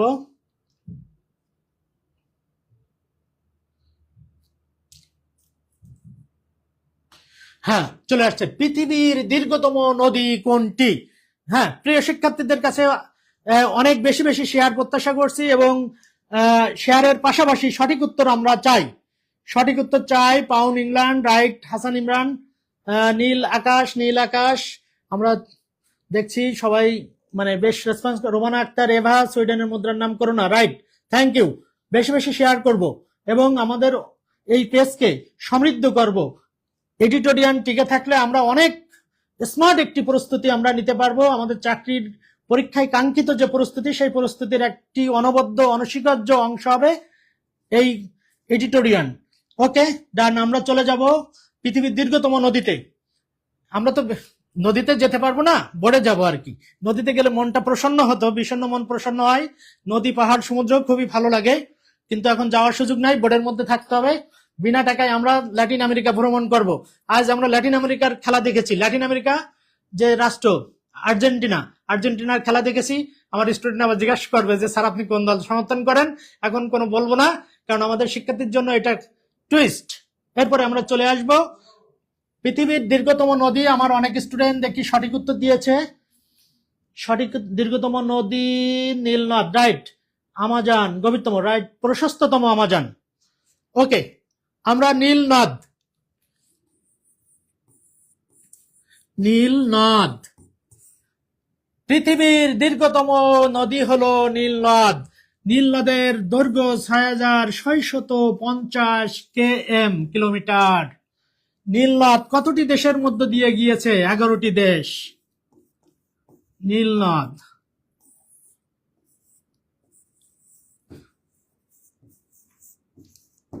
ভিক্টোরিয়া হ্রদ থেকে এটি উৎপত্তি হয়েছে। পতিত ভূমধ্য সাগর, আমি মধ্য পর্যন্ত লিখলাম। নীল নদ, নীল নদ পৃথিবীর দীর্ঘতম নদী, এটি আমরা জানলাম। নীল নদ, এই নীল নদের তীরে মিশরীয় সভ্যতা গড়ে উঠেছিল। নীল নদের তীরে মিশরীয় সভ্যতা গড়ে উঠেছিল। এজন্য গ্রিক ঐতিহাসিক হেরোডোটাস নীল নদকে, মিশরকে নীল নদের দান বলেছেন। মিশরকে নীল নদের দান বলেছেন কে? হেরোডোটাস। তিনি একজন গ্রিসের ঐতিহাসিক ছিলেন এবং ইতিহাসের জনক। যাই হোক, নীল নদ 11টি দেশের মধ্য দিয়ে প্রবাহিত। নীল নদ ভিক্টোরিয়া হ্রদ থেকে উৎপত্তি লাভ করে ভূমধ্য সাগরে পতিত হয়েছে। নীল নদের এই উর্বর ভূমিতে, নীল নদের উর্বর পলিতে মিশরীয় সভ্যতা বিকশিত হয়েছিল। এজন্য মিশরকে নীল নদের দান বলা হয়। মিশরকে নীল নদের দান বলা হয়। মিশরকে নীল নদের দান বলা হয়। কেমন? এরপরে আমরা চলে যাব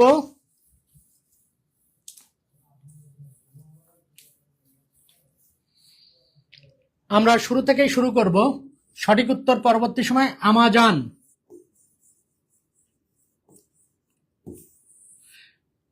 আমাজন দক্ষিণ আমেরিকার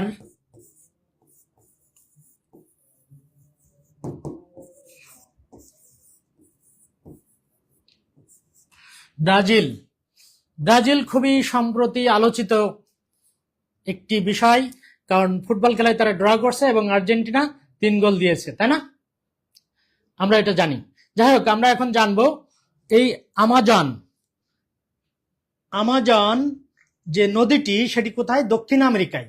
দক্ষিণ আমেরিকার কোন দেশে বেশিরভাগ অংশ? আমরা জানি ব্রাজিল। ব্রাজিল ফুটবল খেলায় খুবই পারদর্শী, কিন্তু তাদের যে নৈপুণ্য যোগবনিত, সেটি তারা প্রদর্শন করতে পারছে না। পরীক্ষায় কিন্তু আসে যে যোগবনিত শব্দের অর্থ কি? নান্দনিক খেলা, সুন্দর খেলা। কেমন? যোগবনিত বলতে বোঝায় দক্ষিণ আমেরিকার দেশ ব্রাজিল ফুটবল খেলায় নৈপুণ্য প্রদর্শনের জন্য, নান্দনিক খেলার জন্য, শৈল্পিক খেলার জন্য, কিন্তু সেই শৈল্পিকতা ম্লান হয়ে গেছে, তারা ধরে রাখতে পারে নাই।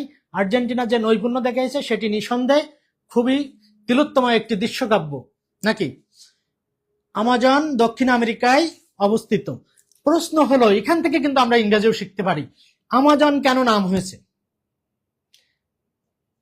স্পেনের একজন পর্যটক, তিনি এই আমাজন নামটি দিয়েছিলেন, অ্যামাজনাস রিও নামটি দিয়েছিলেন। অ্যামাজন নাম কেন দিয়েছেন?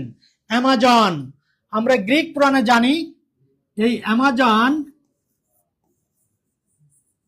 অ্যামাজন মানে হলো নারী যোদ্ধা, নারী যোদ্ধা। অ্যামাজন শব্দের অর্থ নারী যোদ্ধা। তাহলে আমরা কিন্তু শিখলাম, আমাদের পরীক্ষা আসে ইংরেজিতে, যে অ্যামাজন শব্দের অর্থ কি? নারী যোদ্ধা। এই নারী যোদ্ধা কোথায় ব্যবহার করা হয়েছে? গ্রিক সাহিত্যে, গ্রিক মিথে ব্যবহার করা হয়েছে নারী যোদ্ধা, আর নারী যোদ্ধার সমার্থক অ্যামাজন। কেমন? তাহলে আমরা কিন্তু জানলাম অ্যামাজন অর্থ নারী যোদ্ধা। এই নারী যোদ্ধার নামে অ্যামাজন নামকরণ করা হয়েছে। এর বাইরে অ্যামাজন নিয়ে আর কি প্রশ্ন আসে আমার পরীক্ষায়?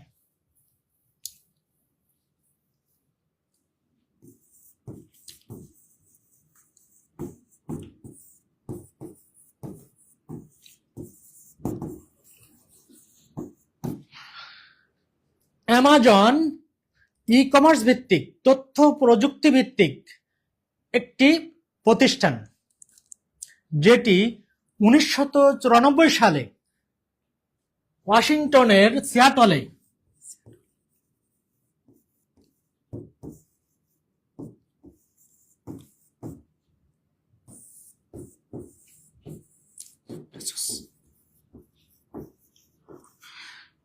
এটি কিন্তু বিভিন্ন চাকরির পরীক্ষায় আইসিটি যে অংশটি আছে, আইসিটি ইনফরমেশন কমিউনিকেশন টেকনোলজি, এটা কিন্তু আমরা সবাই জানি, কিন্তু আইসিটির অ্যানাদার আরেকটি মিনিং আছে যেটি আমাদের অনেকেরই অজানা, কিন্তু এখন আমরা এটি জানবো। আইসিটির অ্যানাদার মিনিং কি, অন্য একটি নাম কি, ইন্টারন্যাশনাল ক্রাইমস ট্রাইব্যুনাল। ওদিকে আমরা যাব না, এটি আইসিটি অংশে আমাদের পরীক্ষায় আসে, অর্থাৎ তথ্য প্রযুক্তি যে অংশটি পরীক্ষায় থাকে সেখানে আসে যে অ্যামাজন কি, ই কমার্স ভিত্তিক একটি প্রতিষ্ঠান। অ্যামাজন কত সালে প্রতিষ্ঠিত? 1994 সালে প্রতিষ্ঠিত। অ্যামাজনের সদর দপ্তর কোথায়? মার্কিন যুক্তরাষ্ট্রের ওয়াশিংটনের সিয়াটল। অ্যামাজনের প্রতিষ্ঠাতাকে জেফ বেজোস। Jeff Bezos. কেমন? আমরা অ্যামাজনের পরে চলে যাব, রাশিয়াতে চলে যাব।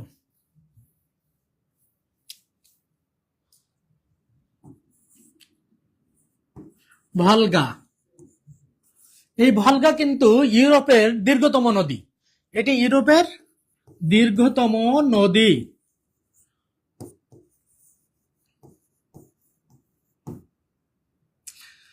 ভলগা ভলদাই থেকে উৎপত্তি হয়ে কাস্পিয়ান সাগরে পতিত হয়েছে। ভলগা ইউরোপের দীর্ঘতম নদী। ভলগা রাশিয়ার ভলদাই পার্বত্য অঞ্চলে এটি উৎপত্তি লাভ করে কাস্পিয়ান সাগরে বা কাস্পিয়ান হ্রদে এটি পতিত হয়েছে। কেমন? আমি কিছু কমেন্ট পড়ব। আমার এক ছাত্র কে আর সুজন, ইন্টারন্যাশনাল ক্রাইম ট্রাইব্যুনাল অসাধারণ স্যার, ক্লাস 7টায় দিবেন। স্যার ক্লাস 7টায় দিবেন। ওকে, এটি জানবো। আমাদের শব্দের অর্থ নারীর যোদ্ধা। আপনার ক্লাস অসাধারণ স্যার, আপনার ক্লাস অসাধারণ। অনেকগুলো লাভ দিয়েছে। আমার নীল আকাশ, আকাশী নীলের সাপোর্টার, এটা বুঝতে অসুবিধা নাই। নামের সঙ্গে তার সমর্থনের এক অনবদ্য সংযোজন। রোমানা আক্তার, এভা অ্যামাজন। এভা কিন্তু ছিল হিটলারের গার্লফ্রেন্ড, ইভা ব্রাউন। আমরা এখন চলে যাব ভলগা থেকে চলে যাব দানিউবে। দানিউব সম্পর্কে শুধু একটি লাইনই বলবো। দানিউবকে বলা হয় আন্তর্জাতিক নদী।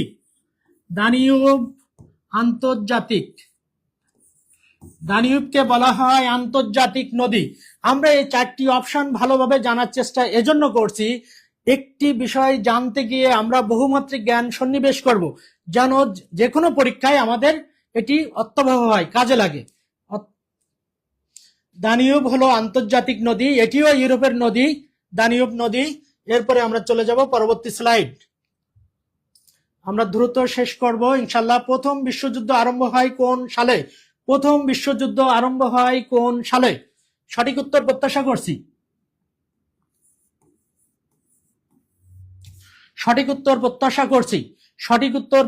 করছি। দেখি আমার কোন স্টুডেন্ট আছে কিনা যারা সঠিক উত্তর দিতে পারে। কে আর সুজন, ঠিক আছে sir. Sujan,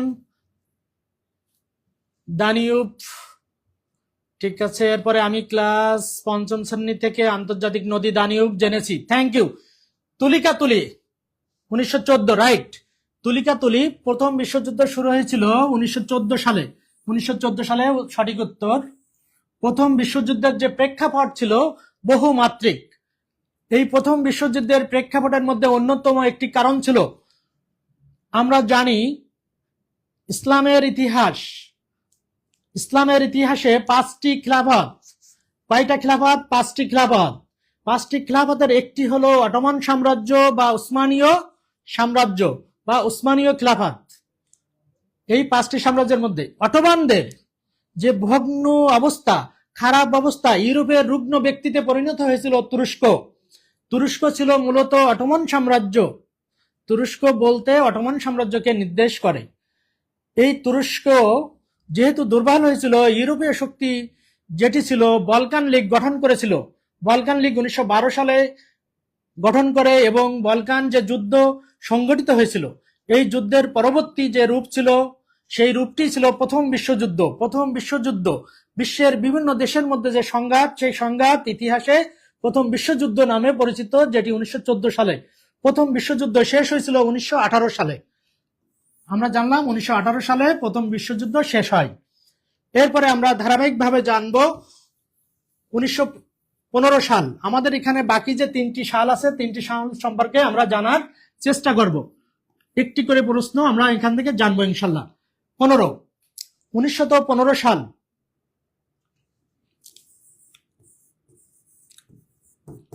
Hardinge bridge.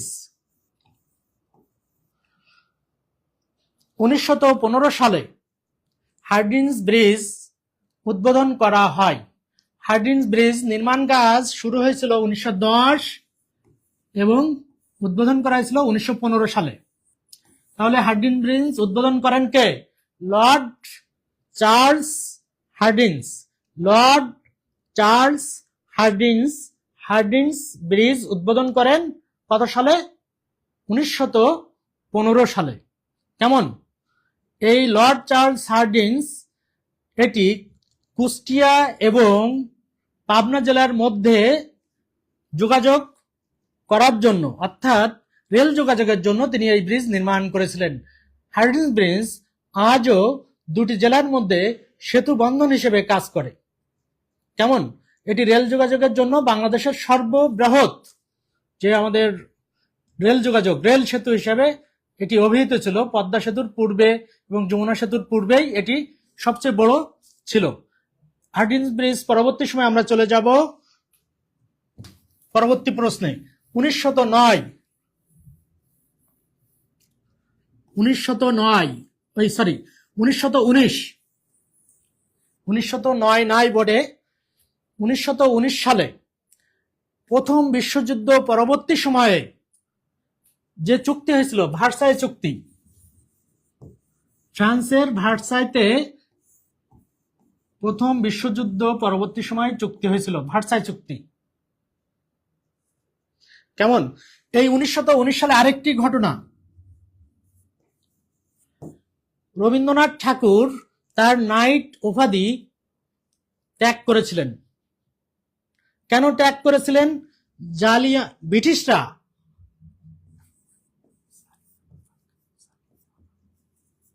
জালিয়ানা bug হত্যাকাণ্ড সংগঠিত হওয়ার কারণে রবীন্দ্রনাথ ঠাকুর তার নাইট উপাধি ত্যাগ করেছিলেন 1909 সালে।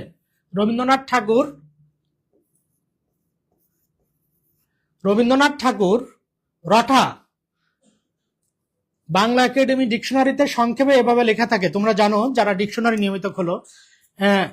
কিম্ভূত কিমাকার বা উদ্ভূত না মনে হয়, এই জন্য আমি রঠা লিখছি এবং রঠার ব্যাখ্যা দিলাম। ডিকশনারিতে রঠা থাকে, রথে রবীন্দ্র, ঠাতে ঠাকুর, রবীন্দ্রনাথ ঠাকুর। কেমন? রবীন্দ্রনাথ ঠাকুরের শ্বশুর বাড়ি কোথায় জানো তোমরা? রবীন্দ্রনাথ ঠাকুরের শ্বশুর বাড়ি খুলনা জেলার ফুলতলা উপজেলার দক্ষিণডিহি এবং তার পৈতৃক নিবাস রূপসা উপজেলার পিঠাভোগ নামক জায়গায়। বিসিএস এ এই দুটি প্রশ্ন 2 বার আসছে।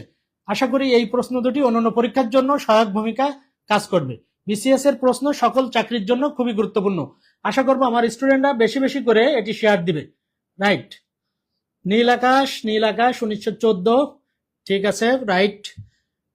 আমরা 1919 পরিবর্তিতে 41 সালে চলে যাব।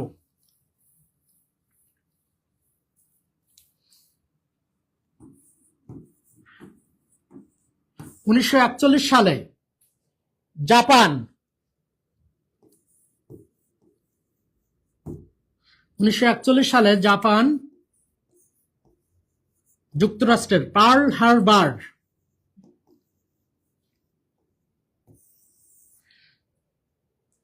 1941 সালে জাপান পার্ল হারবার আক্রমণ করলে যুক্তরাষ্ট্র দ্বিতীয় বিশ্বযুদ্ধে অংশগ্রহণ সরাসরি করে। তাহলে আমরা জানলাম জাপান পার্ল হারবার আক্রমণ করেছিল 1941 সালে। 1941 সালে জাপান পার্ল হারবার আক্রমণ করে 1941 সালে এবং যুক্তরাষ্ট্র, যার কারণে দ্বিতীয় বিশ্বযুদ্ধে অংশগ্রহণ করে?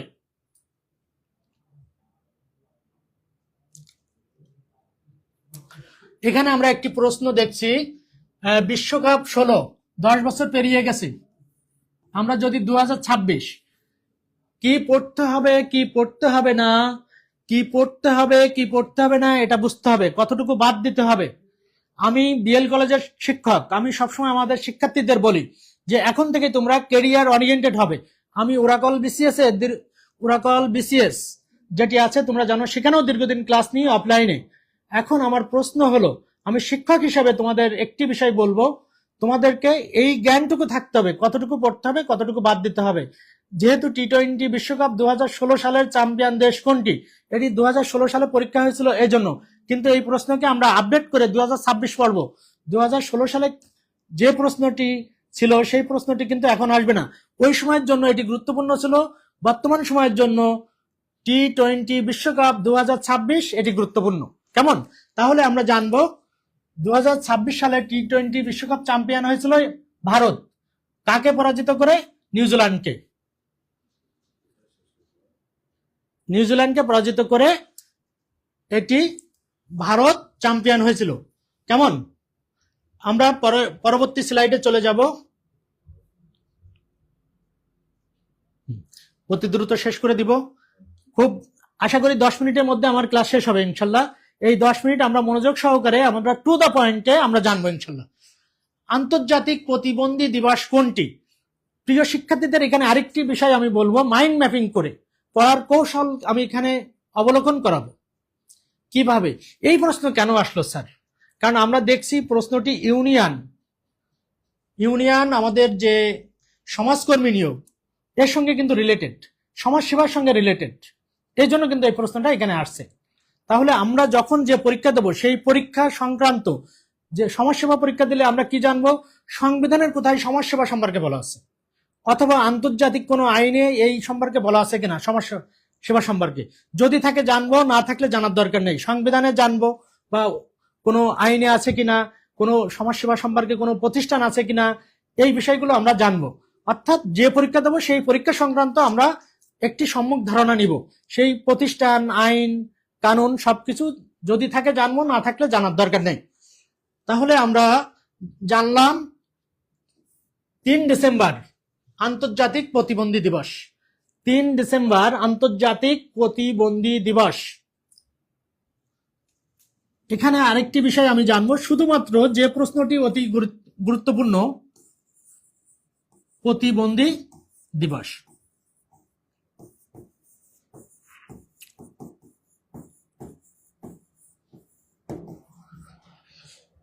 প্রিয় শিক্ষার্থী, আন্তর্জাতিক প্রতিবন্ধী দিবস 3 ডিসেম্বর, এটা আমার অনেক স্টুডেন্ট দেখি সঠিক উত্তর দিয়েছেন। Rumana Akter Eva 3 December right.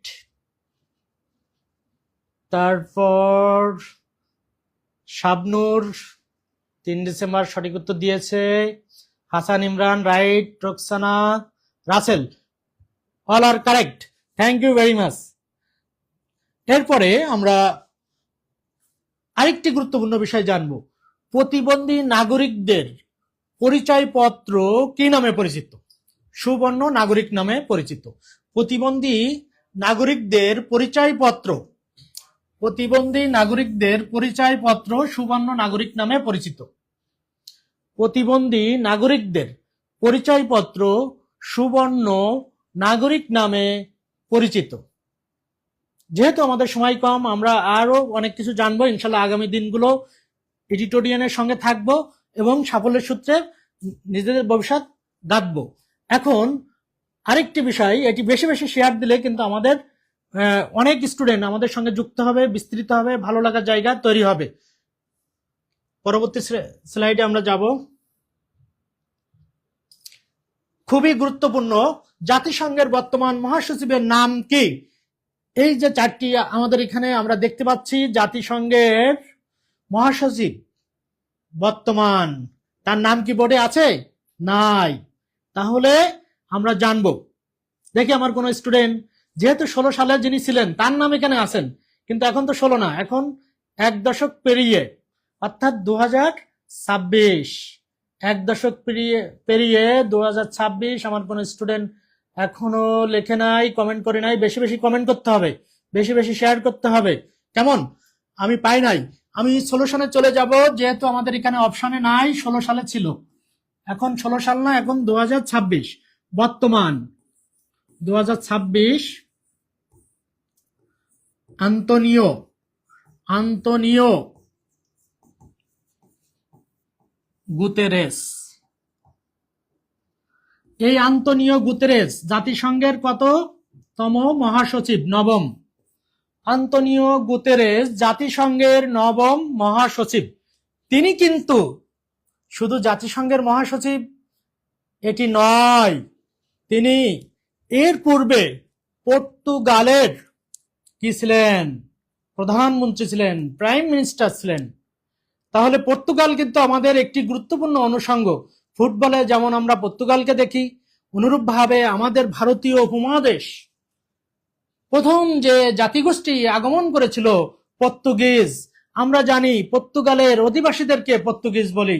27 মে 1498 খ্রিস্টাব্দে বার্থা লোমু দিয়াস পরবর্তী সময়ে, অর্থাৎ বার্থা লোমু দিয়াস এই ভারতীয় উপমহাদেশে আসার ধারণা দিয়েছিলেন। তাকে অনুকরণ করে 27 মে 1498 ভাস্কো দা গামা দক্ষিণ ভারতের কালিকট বন্দরে এসেছিলেন। দক্ষিণ ভারতের কালিকট বন্দর। তাহলে কালিকট বন্দর কোথায়? কেরালা রাজ্যে। আমরা এখন সংক্ষেপে আমরা বিষয়গুলো অবলোকন করব। এখানে বোর্ডে যেগুলো আছে এগুলো খুবই গুরুত্বপূর্ণ। 4টির ব্যাখ্যা আমাদের জানতেই হবে, কষ্ট না করলে কেষ্ট মেলবে না। মানুষ তার স্বপ্নের সমান বড়, মানুষ তার স্বপ্নের সমান বড়। স্বপ্ন দেখতে হবে শালীনতার, স্বপ্ন দেখতে হবে উজ্জ্বলতার, স্বপ্ন দেখতে হবে মরেও বেঁচে থাকার। জীবনকে জীবনের কাছে বিসর্জন দিতে হবে। কথাটি আমার নয়, কথাটি বিশ্ব সাহিত্য কেন্দ্রের প্রতিষ্ঠাতা আব্দুল্লাহ আবু সাইদের। কেমন? ধৈর্য নিয়ে লেগে থাকতে হবে, কাঙ্ক্ষিত লক্ষ্যে পৌঁছাতে হবে। উত্থান উত্থান সম্পর্কে আমরা জানবো। 1971 সালে বাংলাদেশের মুক্তিযুদ্ধের সময় জাতিসংঘের মহাসচিব কে ছিলেন? উত্থান। আমাদের পরীক্ষায় প্রায় সময় প্রশ্ন আসে, জাতিসংঘের মহাসচিব উত্থান তিনি 1971 সালে ছিলেন। এই উত্থান যিনি, ইনার বাড়ি হলো বার্মা। বাড়ি কোথায়? বার্মা। বার্মার বর্তমান নাম হলো মিয়ানমার। বার্মার বর্তমান নাম কি? মিয়ানমার। তিনি কততম ছিলেন? তৃতীয়। ইনি ছিলেন অষ্টম, ইনি ছিলেন দ্বিতীয়, ইনি ছিলেন প্রথম। তাহলে আমরা জানলাম উত্থান ছিলেন মিয়ানমারের নাগরিক। 1971 সালে মুক্তিযুদ্ধের সময় জাতিসংঘের কি ছিলেন? মহাসচিব ছিলেন। ক্লিয়ার? বান কি মুন অষ্টম আমরা জানলাম। এই দুইটি থেকে প্রশ্ন আসবে, এই দুইটি থেকে। আমরা প্রথমে ট্রিক ভ্যালির নামটা শিখব।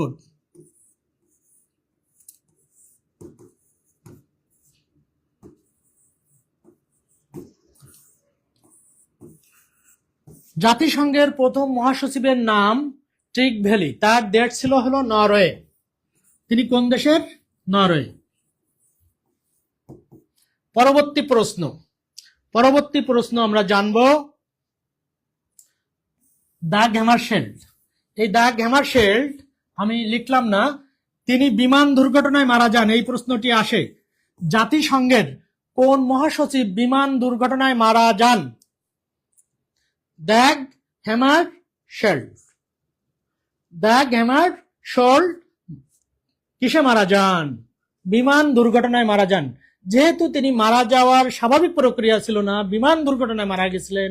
তিনি কঙ্গোতে যাচ্ছিলেন একটি শান্তি স্থাপনের জন্য, অর্থাৎ সেখানে যে গৃহযুদ্ধ বিবাদ ছিল সেই বিবাদ মীমাংসার জন্য তিনি যাচ্ছিলেন শান্তি স্থাপনের জন্য, এবং তিনি বিমান দুর্ঘটনায় মারা যান।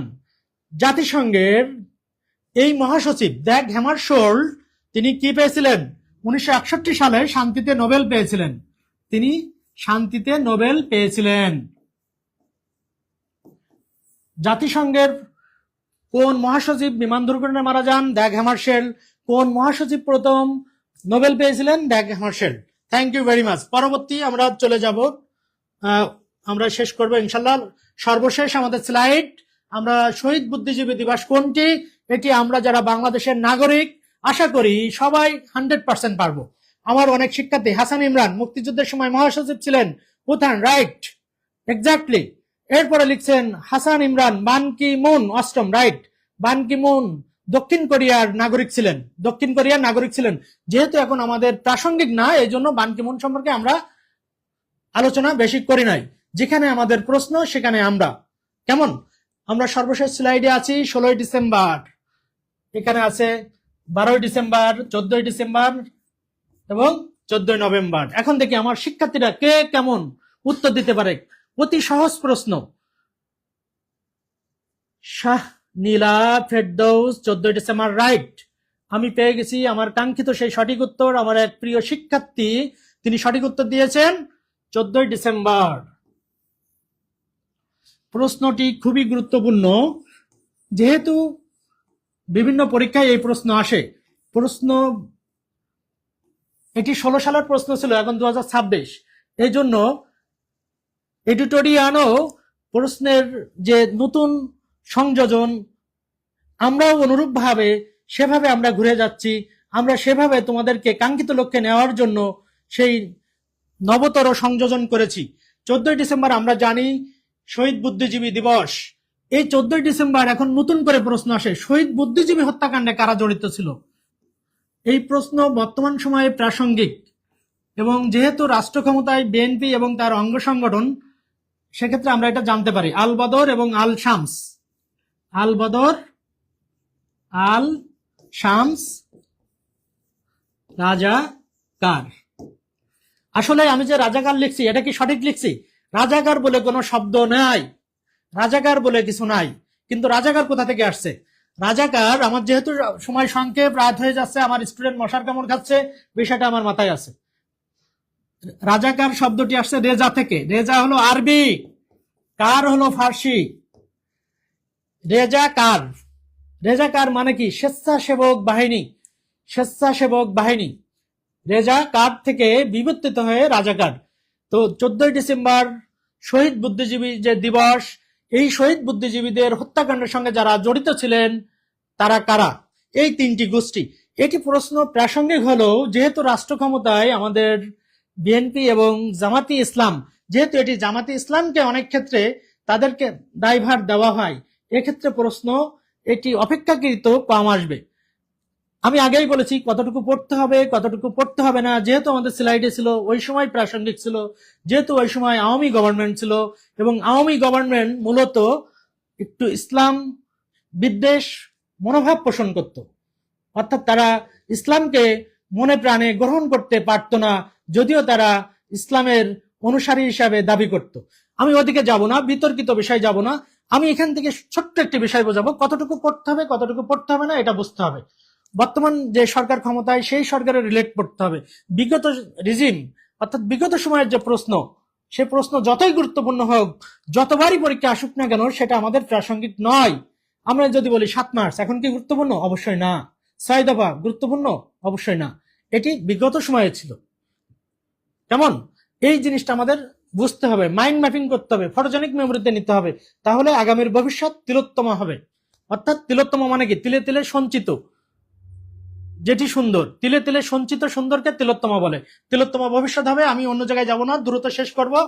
এখানে আমি বোর্ডে যে বিষয়গুলো আছে এখান থেকে মার্কিং করে লিখি। 16ই ডিসেম্বর আমাদের কি দিবস? 16ই ডিসেম্বর আমরা 1971 সালে বিজয় লাভ করেছিলাম, এই জন্য এটি আমাদের মহান বিজয় দিবস, মহান বিজয় দিবস। 16ই ডিসেম্বরের সঙ্গে রিলেভেন্ট আরেকটি প্রশ্ন আমি শিখাবো, যদিও এখানে নাই। 26 মার্চ কেন আমি বোঝাবো এটি, এই জন্য আমি লিখছি 26 মার্চ আমরা সবসময় জানছি আমাদের জাতীয় দিবস। বাংলাদেশের দিবসগুলোকে ক শ্রেণী, খ শ্রেণী, গ শ্রেণীতে ভাগ করা হয়, কিন্তু কিছু দিবস আছে ক শ্রেণীভুক্ত। 16ই ডিসেম্বর, 26 মার্চ এটা ক শ্রেণী দিবস। কিন্তু 26 মার্চ কেন গুরুত্বপূর্ণ? 26 মার্চ আমাদের জাতীয় দিবস। সব জাতীয় দিবসের মধ্যে একটিকে জাতীয় দিবস হিসেবে গ্রহণ করা হয়েছে 26 মার্চ। এই প্রশ্ন আমরা পরীক্ষায় বিভিন্ন সময় দেখছি, কিন্তু এই প্রশ্ন এখন ব্যতিক্রম ভাবে আসবে। 1980 সালের 3 অক্টোবর শহীদ প্রেসিডেন্ট জিয়াউর রহমান 1980 সালে 3 অক্টোবর শহীদ প্রেসিডেন্ট জিয়াউর রহমান 26 মার্চকে জাতীয় দিবস হিসাবে পালনের সিদ্ধান্ত গ্রহণ করে। তাহলে এই কাজটি কে করছে? বাংলাদেশ ন্যাশনালিস্ট পার্টি, যিনি প্রতিষ্ঠা করছেন শহীদ প্রেসিডেন্ট জিয়াউর রহমান 1 সেপ্টেম্বর 1978। আমরা এখান থেকে শিখে গেলাম বিএনপি প্রতিষ্ঠিত 1 সেপ্টেম্বর 1978। এই দলের প্রতিষ্ঠাতা সাবেক প্রয়াত রাষ্ট্রপতি বীর উত্তম শহীদ প্রেসিডেন্ট জিয়াউর রহমান। এই জিয়াউর রহমান এই 26শে মার্চকে জাতীয় দিবস করেছিলেন কত সাল? 3 অক্টোবর 1980। আমরা এতদিন পরীক্ষায় শুধু 3 অক্টোবর 1980 দেখেছি, এখন থেকে জিয়াউর রহমানের নামটি সংযোজন হবে। প্রশ্নকর্তারা সাধারণত অয়েলিং, সবাই আমরা তেল দিই, তেলবিহীন কিছু চলে না। আমরা দেখি মহামহোপাধ্যায় হরপ্রসাদ শাস্ত্রী, তিনি তৈল গ্রন্থ লিখছেন, তেল ছাড়া কোনো কিছু চলে না। কেমন তেল লাগে, সেই তেলটা পরিমিত মাত্রায় থাকতে হবে। আমরা এই বিষয়টা মাথায় রাখবো। তেল বেশি হয়ে গেলে কি হয়ে যায়? সেটি নষ্ট হয়ে যায়, পরিবেশ নষ্ট হয়ে যায়। কোনো কিছুই অতিরিক্ত ভালো না, অতিরিক্ত তেলও ভালো না। সবকিছু পরিমিতিবোধ, এটা বজায় রাখবো। তাহলে আমরা জানলাম 26 মার্চ আমাদের জাতীয় দিবস, এবং এটি কে করেছিলেন? শহীদ প্রেসিডেন্ট জিয়াউর রহমান 1980 সালে। এরপরে আমরা 12 ডিসেম্বর, এটি আগে গুরুত্বপূর্ণ ছিল। 12 ডিসেম্বর স্মার্ট বাংলাদেশ দিবস করা হয়েছিল। স্মার্ট বাংলাদেশ দিবস, স্মার্ট বাংলাদেশ দিবস। এই স্মার্ট বাংলাদেশ দিবসের আগে এটা কি ছিল? ডিজিটাল দিবস, ডিজিটাল দিবস। তাহলে ডিজিটাল কেন বলি? ডিজিট শব্দ থেকে এটা ডিজিটাল আসছে। তাহলে ডিজিট আমরা কি শূন্য থেকে যদি শুরু করি, শূন্য কে আবিষ্কার করছে? আর্যভট্ট। আর্যভট্ট কোন দেশে? ভারতে। তাহলে কিন্তু আমরা দেখো বহুমাত্রিক জ্ঞান অর্জন করতে পারি। এভাবে প্রত্যেকটা প্রশ্ন আমরা যদি বিশ্লেষণ করে, সুন্দর করে, সাবলীল করে, চিন্তন বিম্বিত করে, যুক্তির আর্শিতে মাইন্ড ম্যাপিং করে ফটোজেনিক মেমোরিতে নিতে পারি, তাহলে তোমাদের যে স্বপ্ন সেটি সাফল্যের সূত্রে গাঁথা হবে। স্বপ্ন দেখতে হবে। যে স্বপ্ন ঘুমিয়ে রাখে সে স্বপ্ন কিন্তু স্বপ্ন নয়, যে স্বপ্ন ঘুমাতে দেয় না সেটি হলো প্রকৃতপক্ষে স্বপ্ন। আবুল পাকির জয়নুল আবেদিন আব্দুল কালাম আজাদ, ভারতের সাবেক প্রয়াত রাষ্ট্রপতি, তিনি কথাটি বলেছেন। যে স্বপ্ন ঘুমিয়ে ঘুমিয়ে দেখা হয় সেটা স্বপ্ন নয়, স্বপ্ন তাই যা মানুষকে ঘুমাতে দেয় না। তো স্বপ্ন দেখতে হবে, সঙ্গে কঠোর সাধনা করতে হবে, এবং অসীম ধৈর্য নিয়ে এডিটোরিয়ানের সঙ্গে লেগে থাকতে হবে। আশা করি কাঙ্ক্ষিত যে সাফল্য, সেই সাফল্য ধরা দেবে। সোনার হরিং, সোনার হরিং সরকারি চাকরি না, আমি শুরুতে বলেছি প্লাটিনাম হয়ে গেছে, সবাই এখন সরকারি চাকরি করবে। একজন বিশেষ ক্যাডার যে বেতন পেতেন নবম গ্রেডে, সেই বেতন এখন তারা পাবে, পিয়ন, অফিস সহায়ক। তাহলে আমাদের কিন্তু প্রতিযোগিতা অনেক কঠিন হয়ে গেছে। এই জন্য আমরা কঠিন করে প্রস্তুতি নেব এবং আমরা এই প্ল্যাটফর্মে লেগে থাকব। সর্বশেষ প্রশ্ন, 14 নভেম্বর ডায়াবেটিস দিবস। ডায়াবেটিস দিবস কত তারিখ? 14 নভেম্বর। ডায়াবেটিস দিবস 14 নভেম্বর। প্রিয় শিক্ষার্থী, আমার আজকের পঠন এবং পাঠন এই পর্যন্তই। আমি এখান থেকে যতটুকু পারছি তোমাদের জন্য এক অনবদ্য অনস্বীকার্য ভূমিকায় ছিলাম। তোমাদের পঠন এবং পাঠনের, তোমাদের সন্তরণে অবগাহন করার জন্য। এখানে একজন আমার লিখছেন, আমি নামটি দেখতে পাচ্ছি না, এই জন্য দুঃখিত। আলহামদুলিল্লাহ, আপনার ক্লাস অসাধারণ স্যার। সরাসরি জামাত না বলা ঠিক হয়নি, ঠিক আছে, আমি এক্সপান্স করলাম। বিষয়টা যেহেতু প্রাসঙ্গিক ছিল এই জন্য বলা, যেহেতু আল বদর আল শামস এটি জামাতের সঙ্গে সংশ্লিষ্ট। জামাত 1941 সালে প্রতিষ্ঠিত হয় মাওলানা মদুদি, এবং তারা যেহেতু মহান মুক্তিযুদ্ধের সঙ্গে ওই সময় সরকারের সমর্থনে ছিল, এই জন্য বলা। যদি তুমি কষ্ট পেয়ে থাকো তাহলে আমি দুঃখ প্রকাশ করছি। আমি যেহেতু শিক্ষক, আমি বিসিএস সাধারণ শিক্ষা ক্যাডারে আছি সরকারি বড়জলাল কলেজে, আগেই জেনেছো। শিক্ষক হিসেবে আমি আমার শিক্ষার্থী কষ্ট পাক, এটা আমার চাওয়াই থাকে না। কেমন? আমি ব্যাখ্যা দেওয়ার পরে আশা করি তোমার এই কষ্ট মিলানো হয়ে যাবে। আলহামদুলিল্লাহ, ভালো ক্লাস ছিল, ধন্যবাদ। শাবনুর আক্তার, শাবনুর তো নায়িকা, শাবনুরের বাড়ি যশোরে। যশোরকে বলা হয়, কি বলা হয়, প্রথম ডিজিটাল জেলা। এবং এই ডিজিটাল জেলা হয়েছিল 20 ডিসেম্বর কত সাল? 2022 সালে। এই 12 ডিসেম্বর কিন্তু ডিজিটাল দিবস। 12 ডিসেম্বর ডিজিটাল দিবস। পরবর্তীতে এটি স্মার্ট বাংলাদেশ দিবস হয়েছিল। যেহেতু এটি তৎকালীন সরকার করেছিল, এই জন্য এটি আমাদের জন্য অত গুরুত্বপূর্ণ না, বেশি গুরুত্বপূর্ণ না। শেষ করে দিই। প্রিয়, আচ্ছা, আশা করি ক্লাস কেমন লাগলো। ক্লাস কেমন লাগলো তার উত্তর আমি পেয়ে গেছি। সময়ের লিপি বলছে, স্যার আলহামদুলিল্লাহ অসাধারণ ক্লাস ছিল স্যার, ধন্যবাদ, আমি পেয়ে গেছি। আমার আর এক স্টুডেন্ট লিখছেন, হাসান ইমরান, বিএনপি 1 সেপ্টেম্বর 1978 প্রতিষ্ঠিত হয়।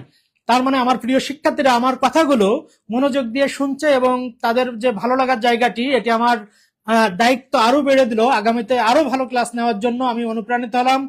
আমার প্রিয় শিক্ষার্থীদের আমি যেহেতু সরাসরি দেখতে পাচ্ছি না, শুধুমাত্র এতটুকুই বলবো যে আমার স্টুডেন্টদেরকে আমি কাঙ্ক্ষিত জায়গায় নিতে চাই। আমি মনে প্রাণে একজন শিক্ষক, মনে প্রাণে পড়াই। আমি বিসিএস এডুকেশন ক্যাডারে এজন্য আসছি যে আমার অনেক স্টুডেন্ট, আমি তোমাদের মাঝে বেঁচে থাকবো। তোমাদের মাঝে বেঁচে থাকার জন্য আমি মূলত শিক্ষকতা করি এবং আমি পড়াই। তোমরা যারা ব্রজলাল কলেজের আছো তারা আশা করি এই প্ল্যাটফর্মে সবাই যুক্ত হবে এবং তোমাদের যে কাঙ্ক্ষিত লক্ষ্য সেই লক্ষ্যে পৌঁছানোর জন্য এডিটোরিয়াল তোমাদের দিক নির্দেশনা দেবে। এই স্মার্ট প্রস্তুতির জন্য স্মার্ট একটি প্রতিষ্ঠান